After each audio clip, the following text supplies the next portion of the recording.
At the bottom of the hour, Latigris and crew are going to kick off the show. You'll get a first look at our new virtual studio. 100 Thieves are going to take on Evil Geniuses, and then a rematch of the spring final between FlyQuest and the defending champs Cloud9. But first, we're going to discuss patch 10.11 and the meta. Azael, I know you're a big fan of Wukong. I'm just completely pulling what this out of thin air. What do you think about it? I've never heard you talk about it, actually. Yeah, very interesting stuff. Life. So I've been watching a fair bit of LPL. And, you know, Wukong has been very popular there. I've been seeing it a lot in solo queue. All of the pros that are streaming are playing Wukong. You know, it's both being picked and banned a lot in LPL, really kind of across the board. It's something that I'm expecting to see a lot of in the top lane. You know, it has a lot of different builds. It's strong into melee matchups. You can do kind of like the Bork Black Cleaver on hit stuff. You can do Triforce Death Dance. And it's not only a strong laner, like where you can have these extended trades with your passive where you're building up regen and becoming more and more difficult to actually burst out. But the team fighting is obviously really strong with the double knock up from the ultimate. You know, you have 2 charges of that now. Your clone can actually knock people up too if you haven't already knocked them up with your main ultimate. So there is a lot of power in the kit, and I think that's something that's going to become incredibly popular. Something that also stood out to me from LPL was the fact that Varus was 100% presence with only bans.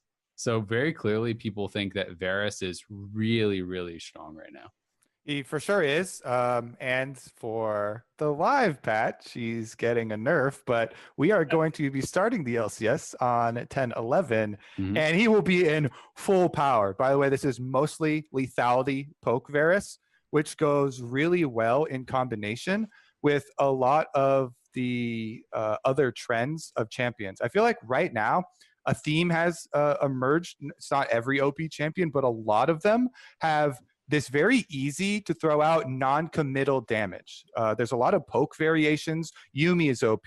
Ezreal is extremely strong right now. The Varus is extremely strong right now. Syndra. Exactly. All of these things have some similarities where you can get big picks. You can get big chunks of opponent's health without having to put yourself into a dangerous position. And that is really, really valuable, especially at the highest level of play, and why it's been emerging so many pro leagues, because you can do this before an objective, or there's not a huge cost to throwing out a lot of these, and you can continue to fish for those plays. Then once one of them hits, you get to capitalize on it. And I think that that's one of the things standing out for a lot of the teams. That's not to say that only poke is good right now. Very clearly, and especially in LPL, we've seen a lot of similarities to some of the old things, but all of those champions I think are extremely strong right now and are going to be super high tier in the ban phases. I don't know about you if you want to add on that, Mark, because there's a whole bunch more jungle stuff that I want to dive into. I know. I was like, where are we going? Are we on top lane? Or are we on AD carry? What are we talking about right now? I think just bouncing back to top lane real quick, it's more or less the same meta in terms of like what you're expecting to see, which is a lot of either carries or bruisers. Tanks are still relatively dead aside for Ornn. And so like for teams, you know, you basically expect them to mostly stick with that, and teams should be expected to play on top lane to an extent. Maokai is up there potentially. He is popular and he is strong. We just haven't seen him too much in the LPL, but they are not the region I would expect to break out Maokai first globally. So this could be just underrepresented in some of their games. Yeah, I mean, I've thought Maokai is pretty strong for a while, actually. You know, even towards the end of spring, we were starting to see him pop up more. I do think we are going to continue to see him slotted in where it makes sense. You know, Maokai versus AP especially, I think can be really, really strong. You know, the Sap Magic passive, like you get so tanky through the self healing that it can be, you know, very, very difficult to actually deal with. But you know, another really big thing that is on the 10-11 patch, obviously 10-12 is coming out on live, but 10-11 patch was kind of the marksman buffs, right? You know, all of these marksmen were getting more health per level, more base health. You know, Zeal, all the Zeal items got additional movement speed added to it. The marksmen that kind of fit in solo lane as well as bot lane, like Kalista, Tristana, I think it was also Vayne and Lucian, all got buffs outside of just the flat HP buff. They got kind of smaller buffs because there was concerns that they would just start to dominate in solo lanes too much.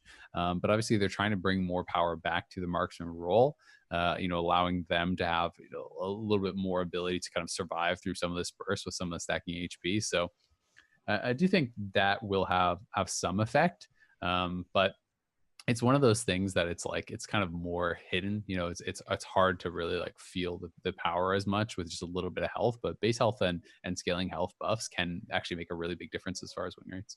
Yeah. What else can we talk about before we get to jungle, just to tease Kobe some more? We could talk about individual OP combinations, because I know people love that and they just want to listen to something. What can I abuse? Because I've got a bunch. Callista set. That's my favorite one, easily. I think the Omnistone set. Yeah, just the idea of whipping someone into the team, knocking them up, and then like comboing it with a pile driver back into your team feels to me like exactly a wrestling move that would exist. So one, it's strong, and two, it's thematically dope as hell. If you want to play support set, you should go Omnistone. I've been seeing the most success with that, and a lot of people are playing Omnistone specifically because of how it's AI, or whatever you want to call it, actually decides when you get Predator. Now you get Predator so often off of recalls and coming out of the base, so I'm seeing so many Omnistone sets now where they're rushing Swifty Boots, going into Deadmans, and they just base, and they come out of base so frequently with Predator, and they just zoom down a lane at 100,000 miles an hour and are lane ganking people and stuff. It's really, really annoying to actually deal with. It's also quite fun to play. So definitely recommend trying that out, with the Swifty Boots, Predator, Deadman type setup using Omnistone. He can be pretty powerful, and the Omnistone actually works fairly well as long as you have, say, a melee support or someone that you can actually trade into in lane too. Yeah, another option for set that's really popular is Phase Rush. Phase Rush right now support, though, is extremely good, lane, right? For a solo lane or jungle. Yeah. Jungle set is still very viable, and it's Phase Rush is just, if you have a champion that can incorporate it, because they buffed it consecutively over 2 patches. It was actually quite a while ago, but people didn't really fully embrace it because everyone always thinks, I need a damage keystone. If I don't have my Electrocute or Conqueror or Dark Harvest or something, then I'm missing out and I wouldn't be able to kill this guy. But mobility is so good. Plus, it's really easy to proc now.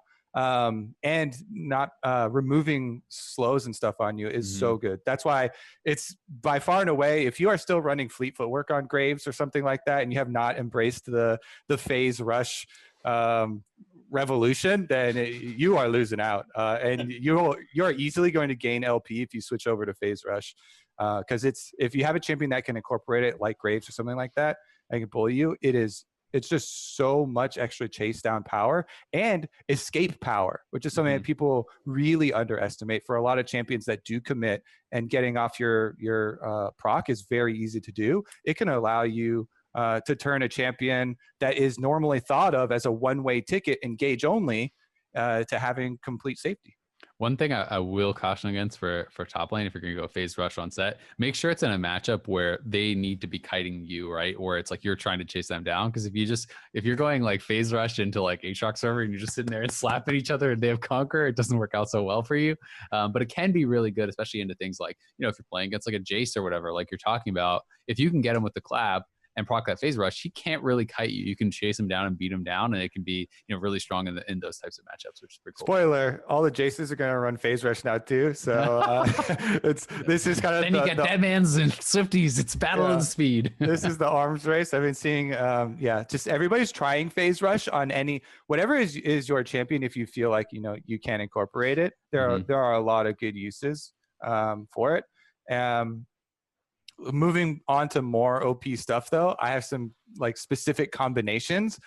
What's taken over the tank Senna? Have you guys seen the Grasp Frozen Mallet tanky Senna? Yeah. It's so annoying and so ridiculously good, because even though they keep nerfing her and they did another little hit to her soul generation, she can easily get grasps all the time in her trades in lane while she's still trying to chalk those up, and she becomes incredibly tanky. Then you still get the slow when you build your Frozen Mallets later with her, and performs the same way, with giving you that big benefit of allowing your support to be a super fed, juiced up support, and people are still running all variations of whatever. Supports can also be damage dealers, even because they're getting so much extra income. Yeah, it's like using Glacial Augment, and it's just having it as an item instead in a more powerful version, so you can keep training people down or kiting. I will say with those types of builds, you got to make sure you're doing it against a team that you can actually be consistently autoing against the whole time. You know, like if you're against like a melee support and you can be constantly proccing and grasp and stacking it up and everything the whole time, and you can be kind of kiting them out, that's really useful. I have also seen people doing that build though, where they just end up. I mean, Frozen Mallet is expensive, right? And they're not doing so hot, and they're sitting on like a Giants belt, and like 0-6, and it's like it looks pretty bad when it goes bad, but I think it can be strong if it's appropriate, if it makes sense for the situation. But and it's taken over in pro play. It's pretty much all that now. Yeah. And then obviously the Black Cleaver later too even helps with some of those problems. You get your armor shred and you get your extra move speed too. Yeah, definitely really strong. And another thing that we can talk about a little bit is Volibear. But this is not the buffed Volibear that's actually on 10-12. So I think we're going to see none of it in pro. I don't know how much you've played it, Kobe. I messed around with a couple games and I was like, I'm going to wait for the buffs. So the hot fixes were nice. I did feel the hot fix difference. And I don't have to wait any longer for the buffs because I play on live, right? Yep. So we're in there for live. And I think with live, I think it's definitely super strong. I think people are really going to underestimate it right now. One of the things is that so much of your power is your ultimate. Your ultimate is absolutely insane. The difference between good Volibears and your 38% win rate or so Volibears is going to be active use of your ultimate. Basically, with this champion, it's very simple. It's not like the old Volibear. You need to go to whatever lane is winning, can help push in for a tower dive. Your tower dives are insane. Your ult does so much damage. It turns the towers off for an extra second now, was the last buff, from 2 seconds up to 3 seconds, even at level 1. So what you do is you just go pressure any lane that you already have an advantage in. Volibear is extremely good at brawling early, so you just bring more advantages to that, and you completely remove the tower. So it's just been really easy for me to snowball when I'm queuing with a bunch of. I usually queue with a lot of friends for like flex queue and stuff. It's just so fun when and you have good communication with your lane that's going to be pushing up. As long as you time that right with your minion wave, I think Volibear will. With the buffs rise up from literally the lowest win rate jungle in the entire game and kind of dumpster fire where he was released at. I mean, he's gone up like going on like 20% win rate from when he first came out. He was sitting like 34 or something. He's now at 53, right? With the hotfix buffs, with people learning him, with the 10-12 buffs. The other big thing about the ultimate is it's like even once it turns back on, you get a bunch of bonus HP. So you're kind of like, Renekton, where you can actually tank some more of those early shots even before you have a lot of health built up. So it is pretty powerful. I do think that, it's so well suited for those tower dives. It's very easy, like as the turret is turning back on, to have your E dropping for the bonus shield there. You have your ultimate for the 500 HP. You have all these ways to actually then, tank up the turret and allow even an extended tower dive to actually make things happen. So he is pretty interesting, but don't think we're going to see him until the next patch comes out. I've got to say, like, when I played him at the start before any hotfixes or anything, like he felt really weak, but at least he seemed cool still. So I'm kind of happy that because he was one of those champions that I'm like, okay, this is like fixable, right? You just need to change the numbers and he'll be fun. And now I feel like he's kind of getting to that point, which is pretty cool because I do like the ultimate, even just outside of tower dives, just to be able to like just jump into the backline and stuff. Yeah, like you get really tanky. And go ahead, Mark. My concern with some of this is like the numbers. If they become too good, he does feel like one of those run the game over-esque champions to me. He's like a Garen, right? He runs straight at you, and it's basically a bit of a stat check. Like, do you have the tools to slow him down, and then can you kill him? But he has the gap closing ult, which I think makes him a little bit more annoying than things that traditionally fill that role a little bit, like, I don't know, Garen, Darius, Olaf, these kinds of things that you just kind of run at you, which if he starts getting fed, he seems like he's going to be pretty obnoxious to deal with in pro play with the coordination of the tower dives that Kobe's talking about and stuff like that. We'll have to see because, like you said, people still learning him and stuff, but it was one of those things where as I was watching him be used by good players, I was like, this looks really obnoxious. And like, a little hard to deal with. So you know how they talk about when they're creating a champion, they have a certain amount of power that they can allocate to different areas of the kit.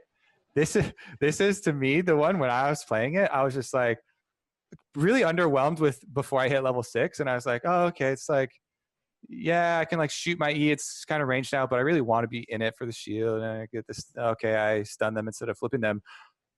I feel like almost all this new power budget was all put into the ultimate. Your ultimate is pretty much everything to me with this champion when you're playing it, because not only is it the added mobility, it's what changes him from old Volibear, because you have this extra gap closer, but it also turns off towers for a super long time, also gives him so much more combat power. So that's my fear, is that it has turned Volibear into just this one button wonder, this completely ult centric champion. I mean, even his E is like empowered by his ult with the max health bonus that you get. Yeah. So it can be tough, but I also like always do feel like with champions that are like this, unless they're absurdly strong, they're not nearly as strong in pro generally. Like the Garens and the Dariuses and the even previously, old Volibear had a higher win rate than this. He was sitting at like 54 forever. But those champions are dealt with more easily at the really high elos, and especially in pro play where people are better at kiting, people are better at disengaging, people are better at dealing with this. I don't know if the exact same things will apply with Volibear, because the ultimate is atypical from your regular Juggernaut, where they just kind of have to keep walking at you, and like Morgana or whatever just slowly stops that, because Volibear can just jump his ass in there. Yeah, so exactly. like that is the difference. That is the difference, right? And so that's he has why, utility. yeah, so that's why I'm wondering, like, if it is going to be that champion that kind of bridges the gap and is a little bit different. But at the same time, if it is just this one button you have to play around, and you can disengage with like a Trundle Pillar or a whatever when he ults in, then maybe he's still not going to be as strong. Like, I'm not really sure, because once he's in there, he still only has like the 1 second stun on his Qs. We can't necessarily hold you in place and force you to fight as much as some of these other champions. All right, I've got another OP combination for people, and this one actually is one specific combination that's popping up more in pro, but is just the item itself is also OP, and it doesn't have to be just an Ezreal thing. But the Death Dance that people started building on Ezreal now opened more people's eyes to how good Death Dance as an item is, after the change to the build path, where it now builds out of the Aegis and gives you armor and magic resistance, and they changed the stats on it. This item is so incredibly good. I've been spamming it on any of my snowball junglers, Rek'Sai, Olaf. They are amazing with this. It's even better. These are champions that would previously rush into Guardian Angel, which, okay, yeah, it gives you the armor and you get the revive, but you pop. It's, to me now, is just better in all scenarios. And especially if I'm on a champion that does get early kills like Rek'Sai, Olaf, getting these early leads, it just allows you to run off the entire map with this snowball. And the fact that pros have been building it on Ezreal all the time as well, with the leech basically being universal and being able to get it off all these damage types now.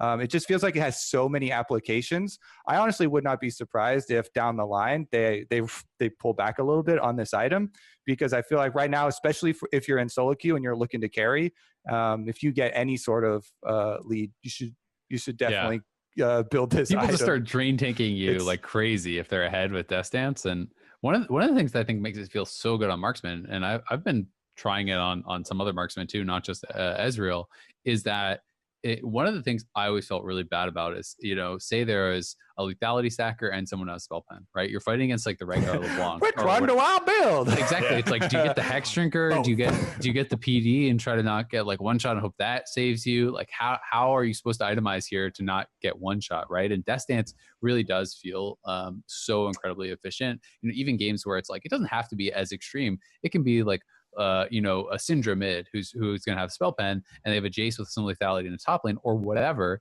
Well, the Aegis becomes so incredibly effective because that flat penetration, is moving you to near true damage levels at times, right? And they're getting so much added damage because of that. So even just the Aegis as a component itself is going to give you so much survivability and kind of like erase a lot of that flat pen that people are building up. So it can be really, really nice and it's fairly easy to build into now. Like you can get, a bunch of long swords and some resistances, and even just like sit on a null if you need some early magic resist and these types of things. So definitely agree. It's really, really strong pretty much across the map.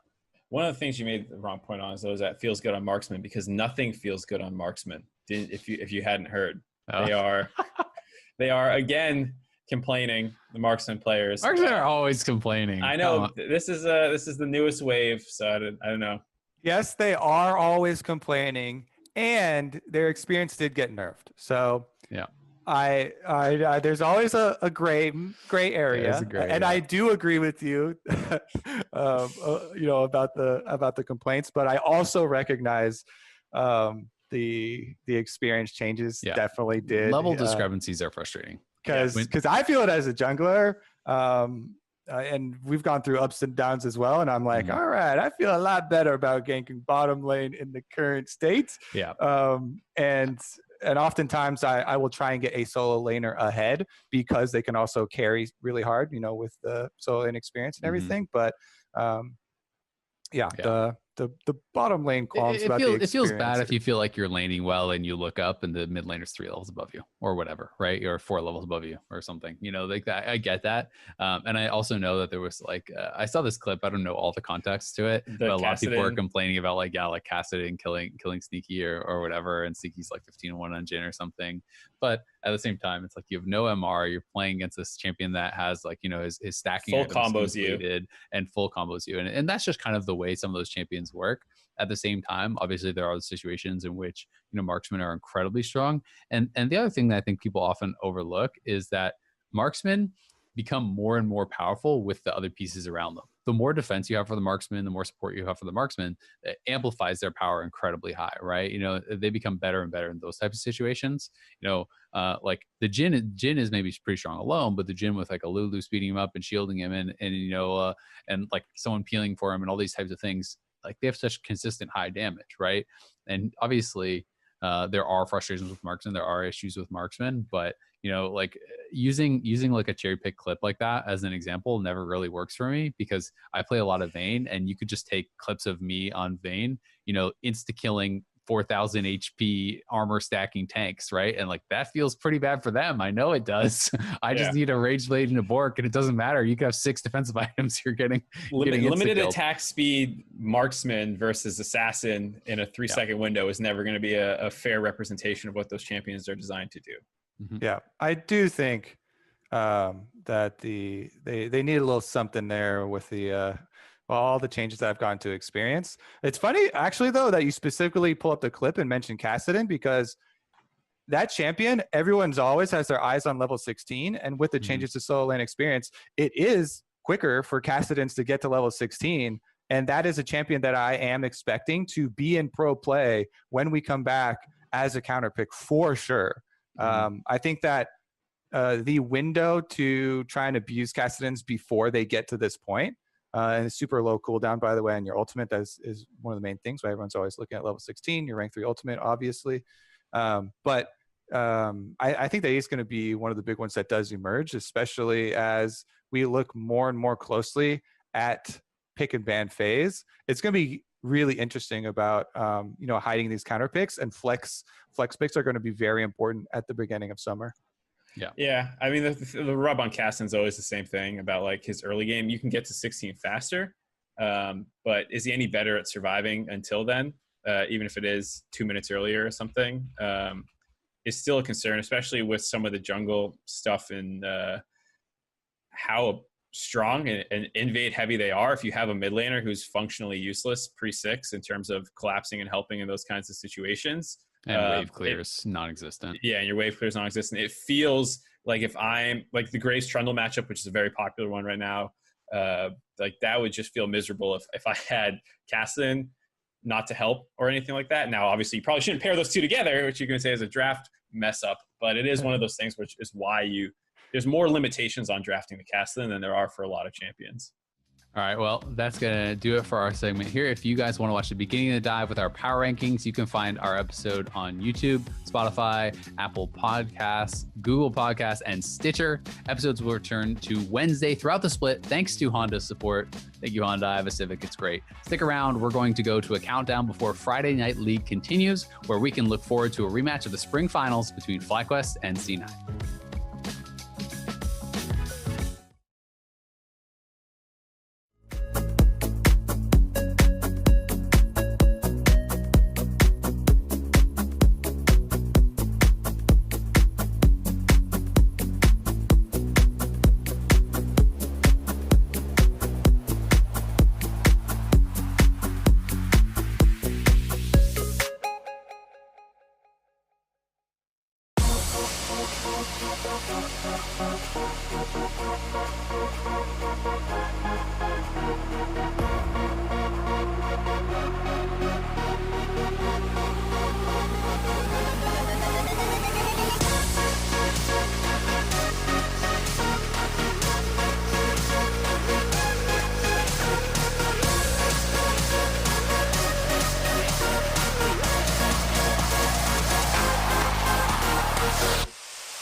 Hi, everyone. Before we dive into tonight's games, we here at the LCS want to express our unequivocal support of the Black Lives Matter movement and the fight against systemic racism and injustice. Starting today, July 11th, until the LCS Finals, September 6th, we're matching a total of $100,000 in donations made to the ACLU Foundation, the Innocence Project, the Center for Policing Equality, and the NAACP by LCS teams, owners, and LCS and Academy players and staff. Earlier this month, Riot Games pledged $1 million through the Social Impact Fund, initial contributions going to the Innocence Project and the ACLU. Now, Riot Games is deploying $10 million towards game-related businesses led by founders underrepresented in the games community. And for those aspiring to start a career in gaming, Riot Games is establishing a partnership with Florida A&M University to support underrepresented software engineers, alongside a $50,000 scholarship through the Thurgood Marshall Scholarship Fund. While these are only the first steps made by the LCS and Riot Games to support racial justice and equality, we encourage everyone to continue educating themselves on institutional racism and how to support the Black Lives Matter movement. Thank you so much for being a part of this community. There's a lot of work to do now and in the future, but the LCS will be here with you every week until finals, and it starts tonight. We're going to step away, but when we return, we do have our pregame analysis for our first game at 6 p.m. between 100 Thieves and Evil Geniuses, followed by our spring finals rematch between FlyQuest and Cloud9. We'll see you then after the break.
Hello, everyone, and welcome to Friday Night League, the LCS's newest way to kick off some competition. My name's Gabriella La Tigers Devia Allen, and I am so excited to christen FNL with an affable assembly of analysts. We have Neil Prawley Hamad, Mark Zimmerman, and Sam Kobe Hartman Kensler. How you doing, fellas?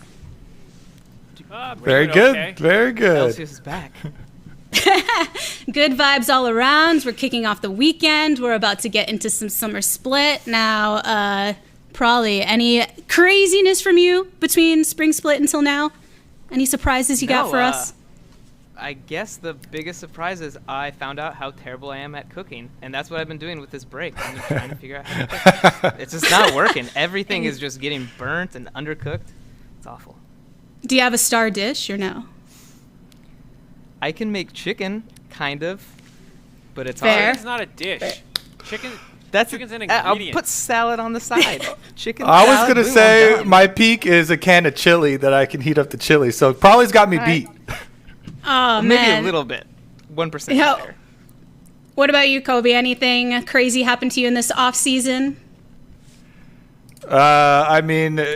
Happened to me directly. I don't know. Off season, I guess if you talk about Double Lift leaving Team Liquid and moving to TSM, that was pretty crazy. Fair enough, fair enough. Well, I know that we have a lot to get through here in Friday Night League, and as you can see around us, the LCS got some new digs while we were away, so let me be the first to welcome you to the League Control System's dynamically operated media environment, or in short, the LCS Dome powered by Alienware. I gotta say, I love how this looks on the outside, y'all. Yeah, Guess we're all on the inside, right? I didn't get to see any preview of this, so I finally got to watch us in rehearsals going through this whole virtual environment. It's super crazy when you see the tosses swinging over and kind of return some of the same feel. And there we are. I do definitely enjoy kind of that space right below us, I guess where you see the logo and stuff, and gives this kind of airy feeling. I don't know if that makes sense when looking at these different scenes. A little wave over there from Rivington. Yeah, I'm thinking we actually right need there. this biodome right now so we can actually use it. This is where Definitely, we're escaping definitely. to.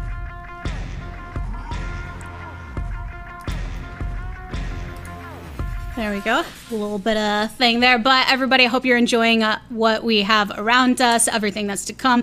I'm super excited for all that we have for Friday Night League because we're adding many new elements, including a talented individual to the fold based on your incredible feedback from the LCS after party that we had at the end of the spring split. We are lucky enough to have the Sushi Dragon coming to Friday Night League. So to kick your weekend off right, here is his welcoming for our reigning champs.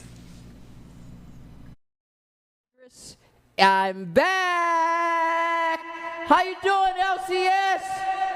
It's Friday Night League, and well, I'm still here. If you remember me, I'm the Sushi Dragon. How you doing?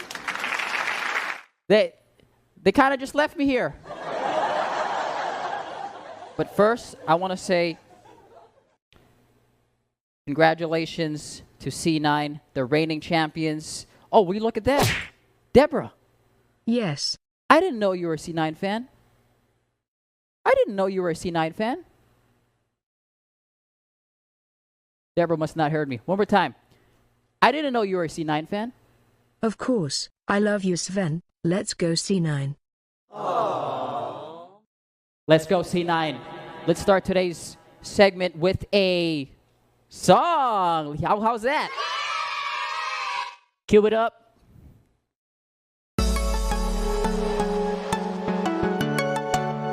One more time. LCS, make some noise!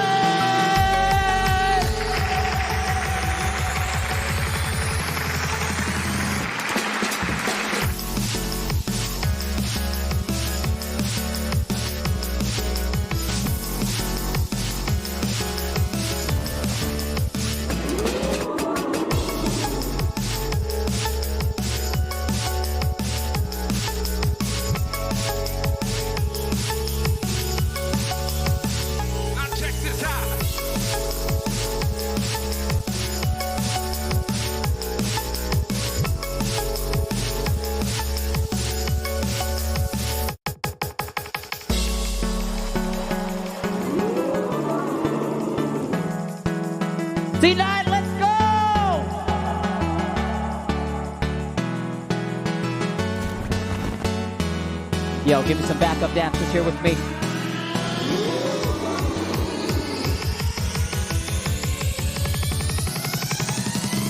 Now check this out.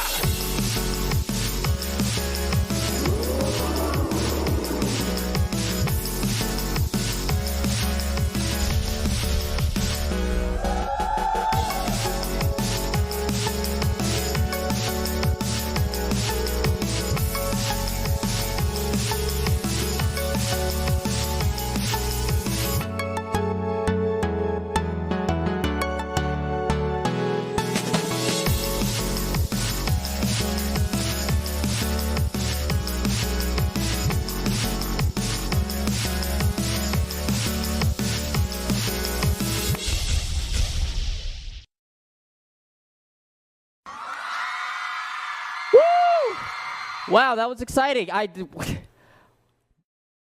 Can't wait to do more songs tonight, but we'll be right back. I'm sending this back to the analyst desk, and have a fantastic rest of the show. Let's go.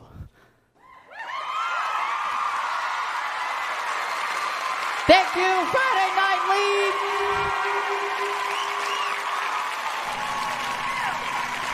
Now, I remember actually before the after party happened, Mark, you had hyped up Sushi Dragon a lot, and I thought, all right, what's this guy got in store?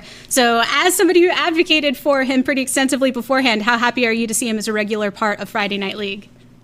I'm pretty stoked. I love Sushi Dragon. Got to give a shout out to Travis Gafford. I know he loves being like, I started working with him a long time ago, but the more he gets integrated with the league scene, the more entertaining it is. I absolutely love his editing style and just the craziness that comes with it.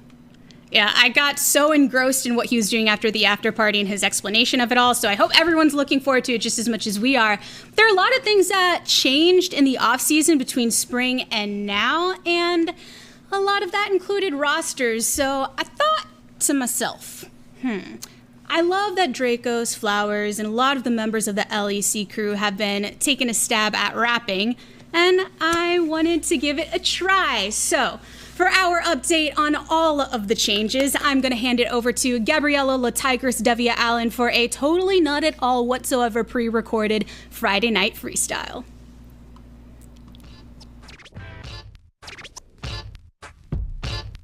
Thanks, La Tigress. No video, no studio, no backup, no horse, but I'm guessing that my rap still has some force. Some rosters gotta shake up, so here I go. An off-season update with a little bit of flow. With Dardock and Viper Dig, won't pay the piper. New jungler for IMC, how long for Xmas TSM on the mend. Deal might be heaven sent. The tactical revision could be TL's right decision. No, GG, Tanner time, please. Could Hooney's evil genius bring this league to its knees? Will the C be enough to topple EG, sharpen logo? Yo, solo, best believe what's coming. All this scrapping. Turn to the sky, you kings are unconcerned. Look at Cloud9 fly. Back to you.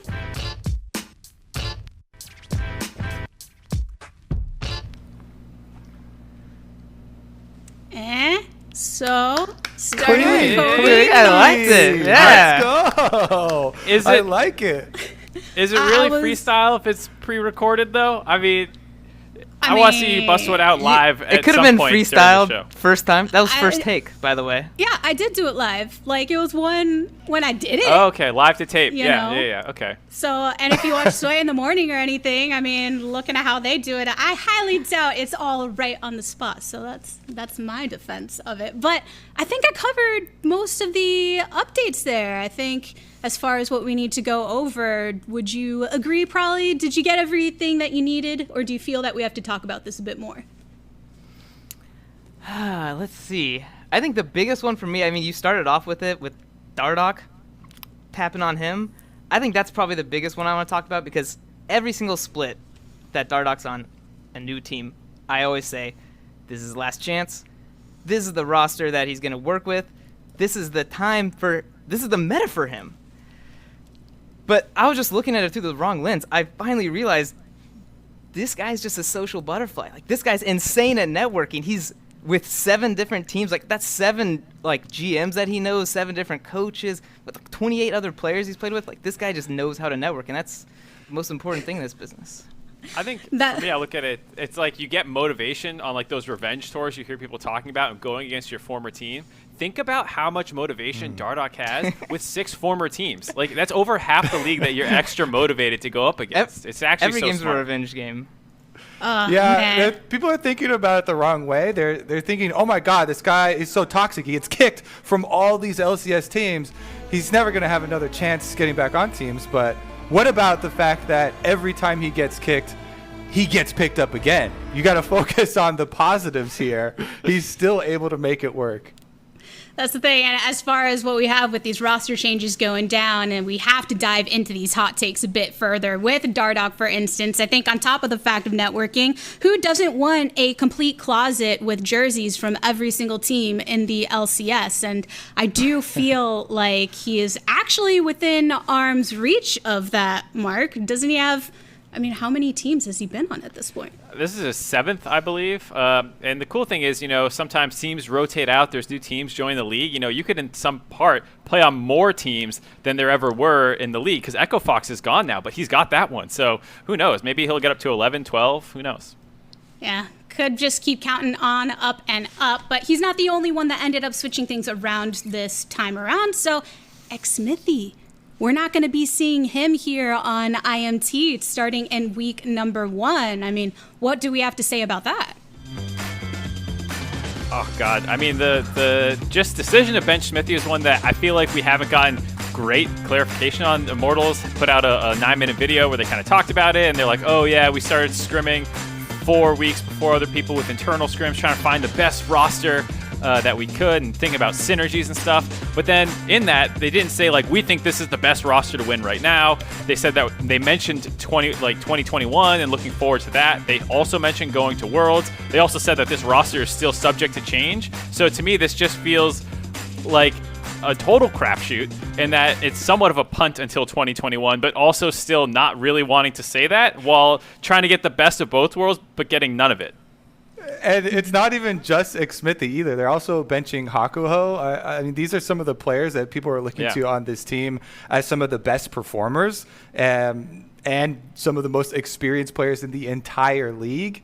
Now, them talking about, you know, in that video about them not being solidified on these players and still looking to change it, to me, this idea of 10-man rosters and being flexible and always looking for the best person to put in is actually not a good thing. I don't know why there are several teams that are still chasing the 10-man roster dream.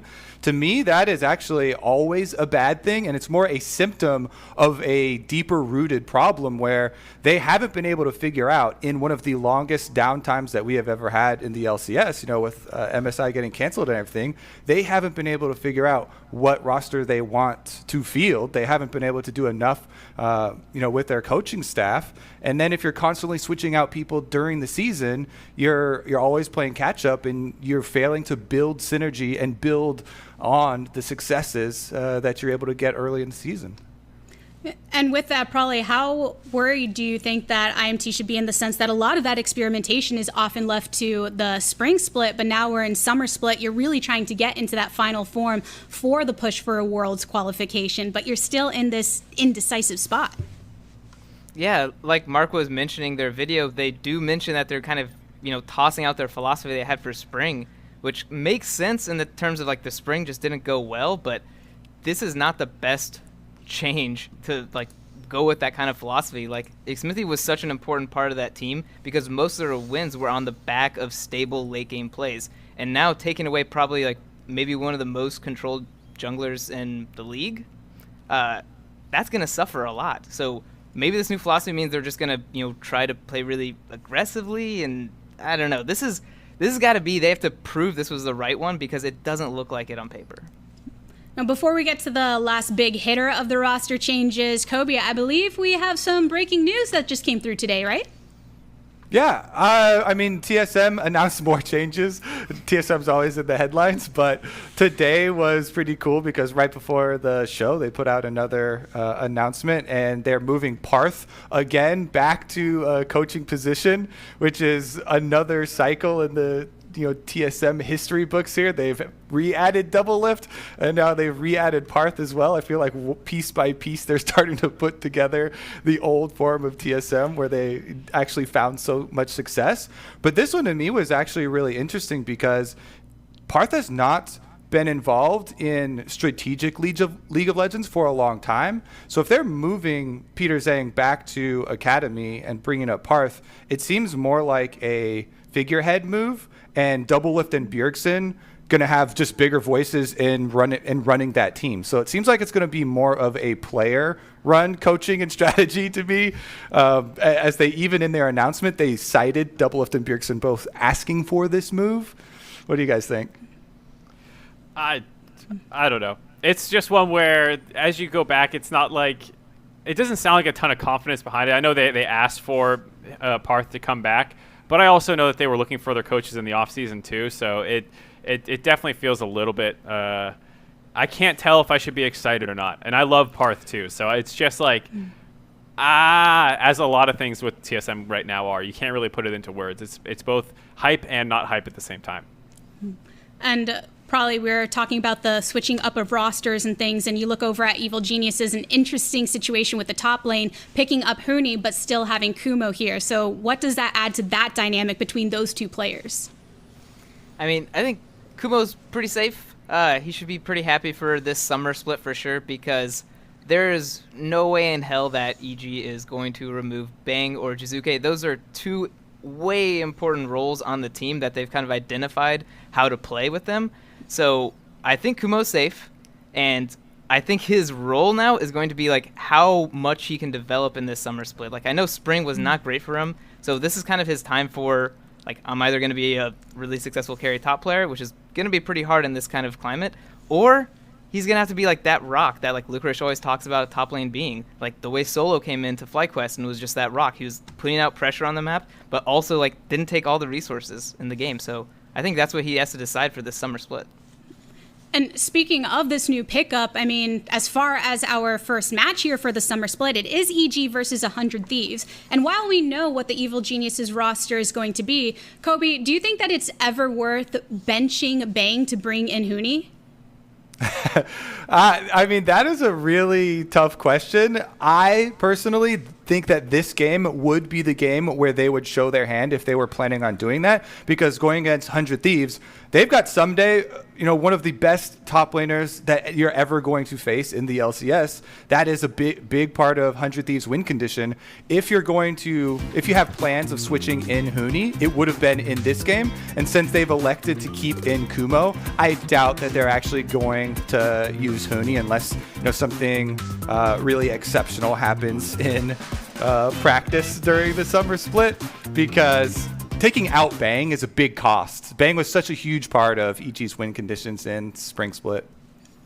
And looking more at Someday specifically, because we got news that he is signed with 100 Thieves until 2022. Considering his performance with this organization in the past, Mark, what does that mean for 100 Thieves having him as a central piece for this extended period of time?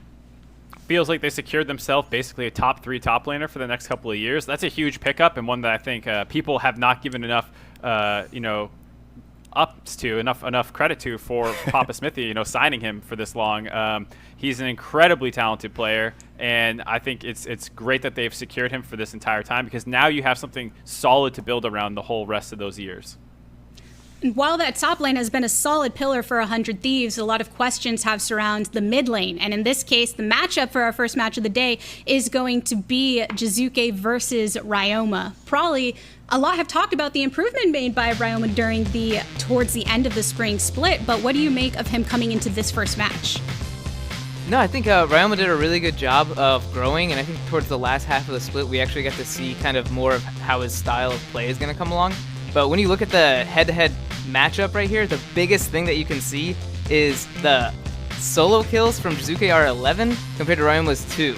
And then looking at the isolated deaths, which are 12 and 14 respectively, that's pretty big when you want to compare these two players. What it tells me is like Jizuke is like much more aggressive, and he's going to go for the 1v1s and be successful on them.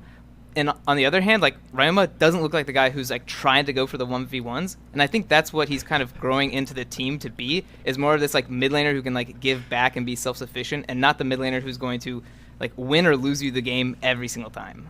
With those solo deaths, it looks like other people are looking for the 1v1 with him, though, for Ryoma. Yeah, he's trying to dodge him. Yeah, stats don't always tell the whole story, but I think this time they kind of do. I think those are pretty good ones. Well, that's one side of the story, but the game state is a whole nother side. So before we get into today's games, I do want to get your thoughts on maybe some spicy picks that we might be seeing here. What about you, Mark? I think the first thing that jumped out to me was Tank Senna, just because it's a really cool build on a champion that we've seen a little bit. People have stopped taking Glacial Augment things. They're taking Grasp of the Undying. They're building Frozen Mallet as a first item to get that slow proc that you used to get from Glacial Augment. It makes you a lot tankier and able to, really find ways to chase people down. You still do get some damage items like Black Cleaver and stuff built later. It's just a little bit less of the straight lethality rushing, but it's super, super strong. And if people pick Senna, which you see it getting banned a lot right now around the world, but this is kind of the go-to build path now. Now, Kobe, I believe that you had put some thoughts into this build that we're seeing from Senna and why it works. Yeah, I mean, like Mark is saying, you're getting a lot more tanky, and with the Frozen Mallet, you still get to be super annoying with the slows. Some other things I'm looking at, because we saw the Tank Senna at the mid-season streamathon, have been individual items and keystones that have just been super successful in all these patches while we've been waiting. People playing in solo queue and a lot of pro builds and stuff. Death's Dance, it has emerged to me as one of the secret OP items that people hadn't been using enough before. You could build it on top laners, you build it on junglers, you could build it on AD carries. Just build it on whatever you're trying to carry with in your games, and I think that people will incorporate a lot more in pro play. Plus Phase Rush, if you're looking at the keystones, that thing is got buffed on multiple patches as well, and I think Graves is probably one of the best users of it that we've seen already in pro play, really abusing that extra move speed for both offensive and defensive purposes. Graves, you've seen him a lot coming through the queues, and I know probably we were just talking about the top lane matchup that we have here today. Are there any champions that you think will be imperative there? Well, you talk about Graves with Phase Rush. I want to talk about top lane with Phase Rush, because we got like Jace, Phase Rush everywhere. Wukong, Phase Rush, depending on the matchup. Yeah, we got two champions, which is better than Spring Split, because Spring Split we were running the trifecta of like Set, Ornn, and Aatrox, and that was kind of all you would ever see. I am glad now we have slightly more variety, and it's kind of going to mix up a lot of things, because as soon as like tank tops stop becoming like the main meta for top lane, it's kind of like cascading across the whole board, and now we're actually getting to see a lot more Thresh. And a big part of Thresh is his ability to like pick and disengage, and with all these squishy champions out there, pick comps are really prevalent, and Thresh being such a lane bully and has such good pick potential in the mid game, he's just so strong right now. I think we're going to see him in every game. If Thresh is popular in the bot lane, I know there's one bot lane champ that we can't go without mentioning, Mark. Who is that? It's Varus. I'm so sick of seeing Varus, and it's the same lame poke Varus. At least when it's on hit Varus, you're getting in there, rattling off auto attacks. This is just, hold Q, charge Oh, in, you don't like sniping? Come on. No. You gotta hit the skill shot. No, I don't like it, and it's so strong right now. It's basically 100% pick ban across the world. It even got above 100% when it was picked twice in the blind pick game during that mid-season streamathon. So like, it's so highly prioritized. It's breaking statistics. Our stats team's not happy. Now, Kobe, with Varus being a popular pick in the bot lane, is there anything that you expect to see as far as other teams trying to contest it, or it started getting banned out? I saw even in LEC earlier and was taken off the block completely. Do you think the teams today are going to choose to ban instead of letting it through as a first pick? Yeah, for sure. Give me one of those big red buttons for the memes to just hit the ban button on Varus. I think that's going to be very prevalent. We've already seen across the world, mid-season streamathon as well, LCK and LPL top level teams all banning it out. Like Mark was saying, when they had a blind pick and you can't ban, if you take away that tool, then just both teams picked it. You do have other options, the Ezreal, the Kalista, Aphelios and stuff like that, but Varus is definitely king. Mm-hmm. Are we covered? We got it all before we go through, guys? I think so. We saw some Maokai in LEC, Maokai Orin. I hope that doesn't actually happen. That's a pass from me. So less tank top meta, hopefully. Yes. Fair enough. Well, that's all our thoughts that we have here on the desk. And without further ado, let's get the LCS Summer Split started.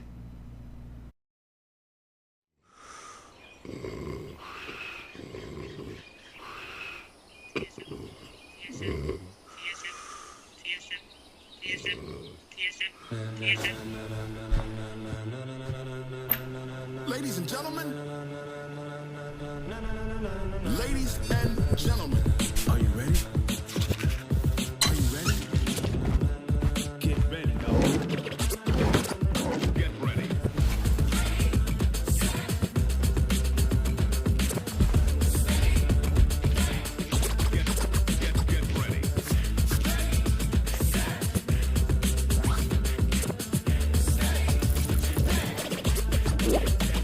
This be the green light, go. Tires burn the pavement. People want to know where Mace, Posse, and Dave went. Still here, still in your ear with a style so hot, you'll see where all the sun rays went. Legs on the head, all being moved in a frenzy. The blends be all the right cred, meaning credential. Best of both worlds when we rocking over pearls and an instrumental. Are you ready? Set, jump to the rhythm as hard as you can go. Steady, to the letter ride, turn it up, we giving the show. But can you rock it like rocket? What you talking about? Space out your mind. Can you rock it like rocket? Close and count up what kind?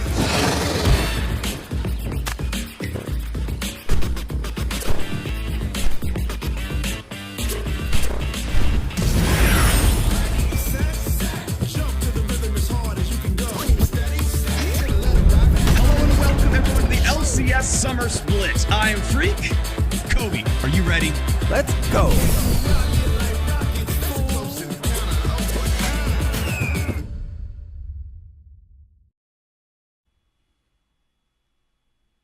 Welcome back to the LCS. I'm Rivington Bizen III, and I am so excited to be getting this started with the Vandal of video games himself, an actual world champion, Isaac Azale Cummings Bentley. Man, how you been? It's an honor to be here with you.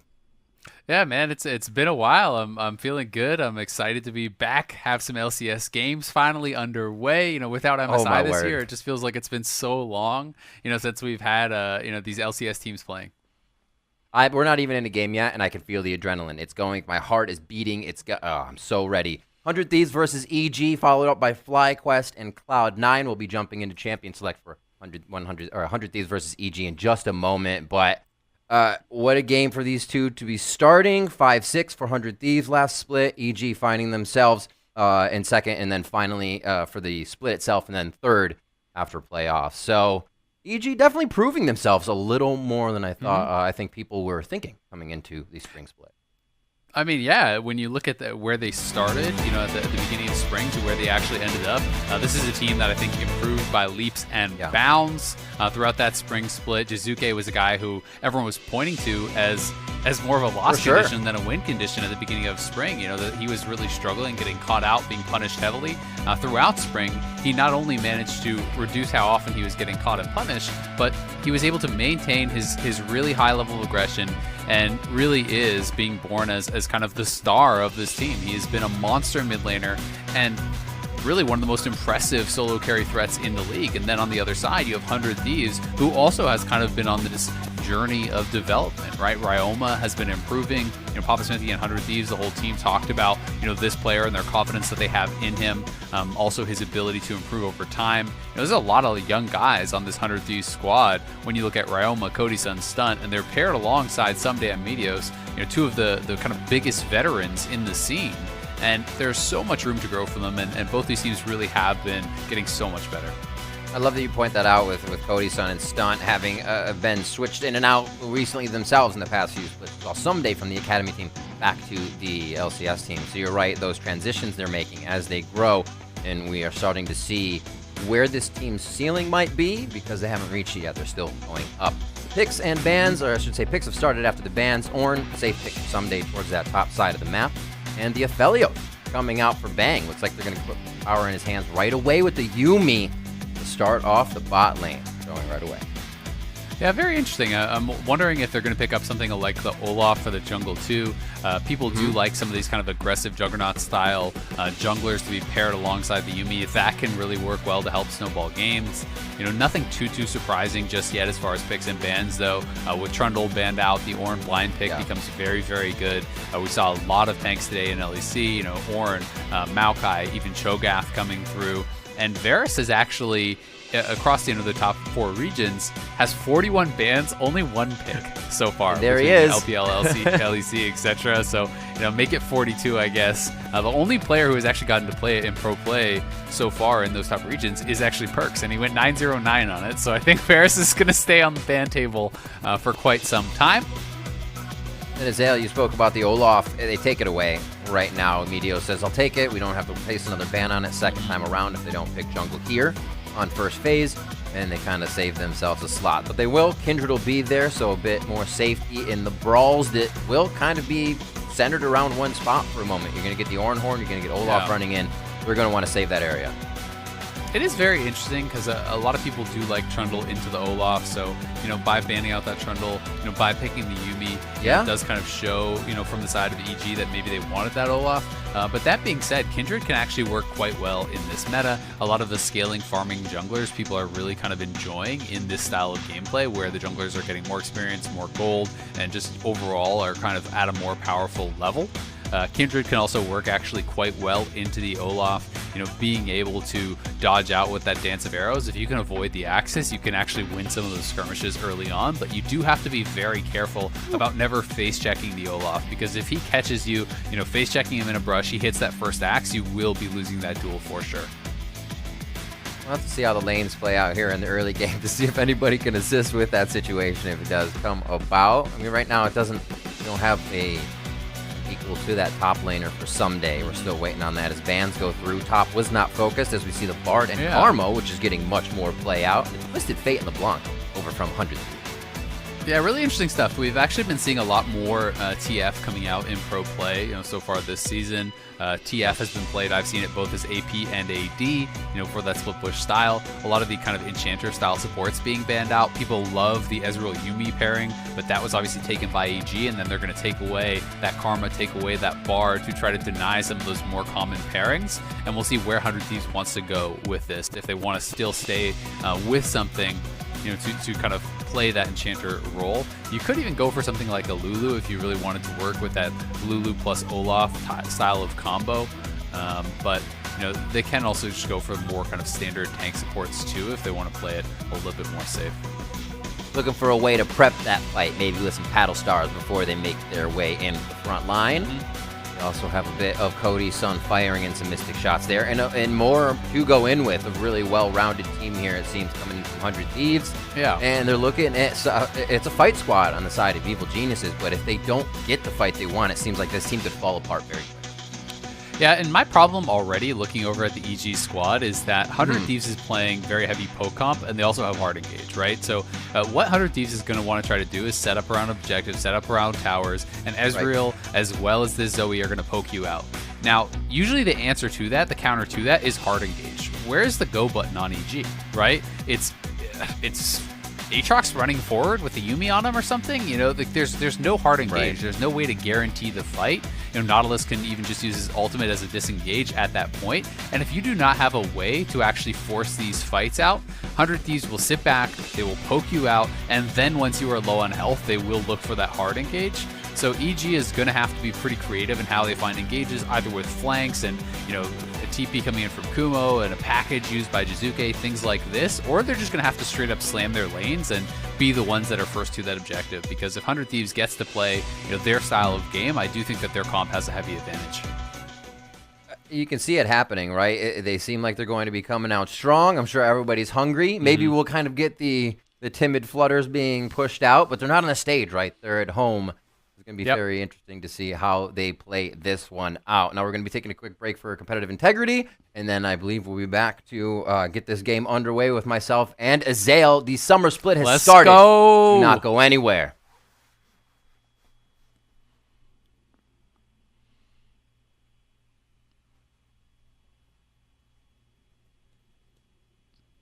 There's no commercial then.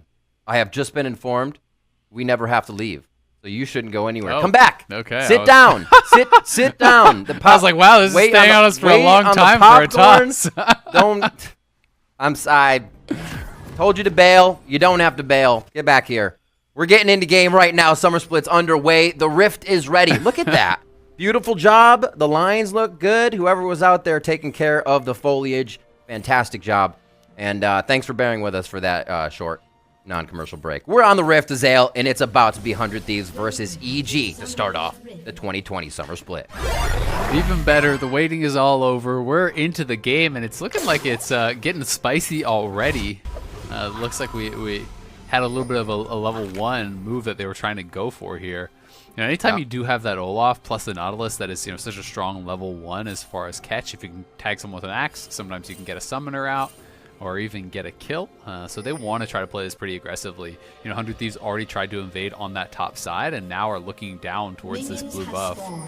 You can also see that Someday is actually posted up by the entrance to their blue buff. So, you know, they want to not only steal away the blue, but they want to potentially deny Svenskeren from stealing away their blue and maybe look towards a 3-buff start here for Meteos. I like the fact that 100 Thieves is trying to start off late invade. Their own little trickery. Hopefully they don't fall behind too much by trying this. They're going to keep themselves moving in here, and it looks like they're going to go unnoticed for now. Whoopsies. It'll be fine. As long as nobody finds Cody-san all by himself. Lanes will not be seen right away towards bot, and they may be able to figure out what's going on here on the side of even. Yeah, and the reason they go for that late of an invade, they waited till the buff spawned, is they were hoping that EG was actually starting on that buff themselves.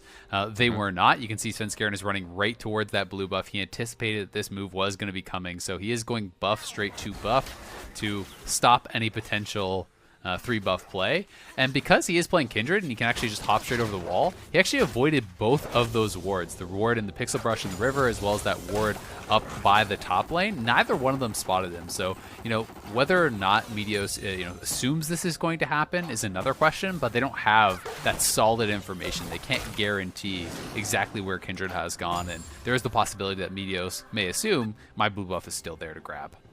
That's a very good point. Maybe the wards need to be placed a little differently, knowing there is the option to hop over terrain. Meteos being seen on the way out now, so they know he did stay on that bottom side of the jungle.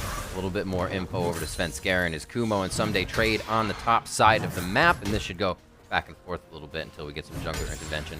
This looks like Svenskeren's going to make his way out quite safely in this endeavor and have the top side of his jungle to go at. I mean, he got the full 3-camp clear, so it is just going to be an even trade. You know, a lot of times in these counter jungle starts where you do have a leash and your opponent doesn't, you know, Meteos had that leash, so he's going to be clearing a little bit more quickly. But oftentimes, you know, the Kindred wouldn't have the confidence to actually stay around for that full 3-camp clear. In this case, Svenskeren did. So he is going to be dead even on camps. And now for him, he's just hoping that his mark will spawn on the top side. It actually does spawn on the bottom. So he will not be rewarded with that first free mark. And, you know, if you're not familiar with Kindred or need a bit of a refresher, it really is the 4 that you are looking for as we see that engage down the bottom Bit of a side. grab on Bang. That's a lot of damage coming through as he's down to 200 HP. Summoners on the bot side are barrier used, and just the heal from the Yuumi. Summoner heal still up there if they try to go hard. Ignite away from stun as Svenskeren is just biting at the heels of Someday on the top side of the map. And they try to get things started. This is going to help Kumo, and the bot side's going to get pressured here by Meteos. Zale, I don't know if they're going to let him out alive. Meteos has a lot of work ahead of him if he's going to try this. Already, they have Ryoma coming down as well onto this. It looks like he's going to stop halfway, though, as they maybe, I don't know, fully commit, not. Communication's half there. They're going to peel off for now and just go for this plate that should be the option. Yeah, I think as soon as they saw Ryoma missing, they actually were tipped off. They say, okay, Zoe's moving too. They actually are going to commit to this dive, and that is why Bang and Zazel were so quick to back off. They're saying, all right, well, we have to give up some of the farm, but you will prevent any potential dive from coming through there. So I think that was really well played on the EG side, and as kind of that backup plan, we'll see Meteos right back into the jungle, taking the wolves away. He's going to try to farm up this Grom too. You know, just trying to steal away as much as he possibly can from Svenskeren. The vertical jungling begin.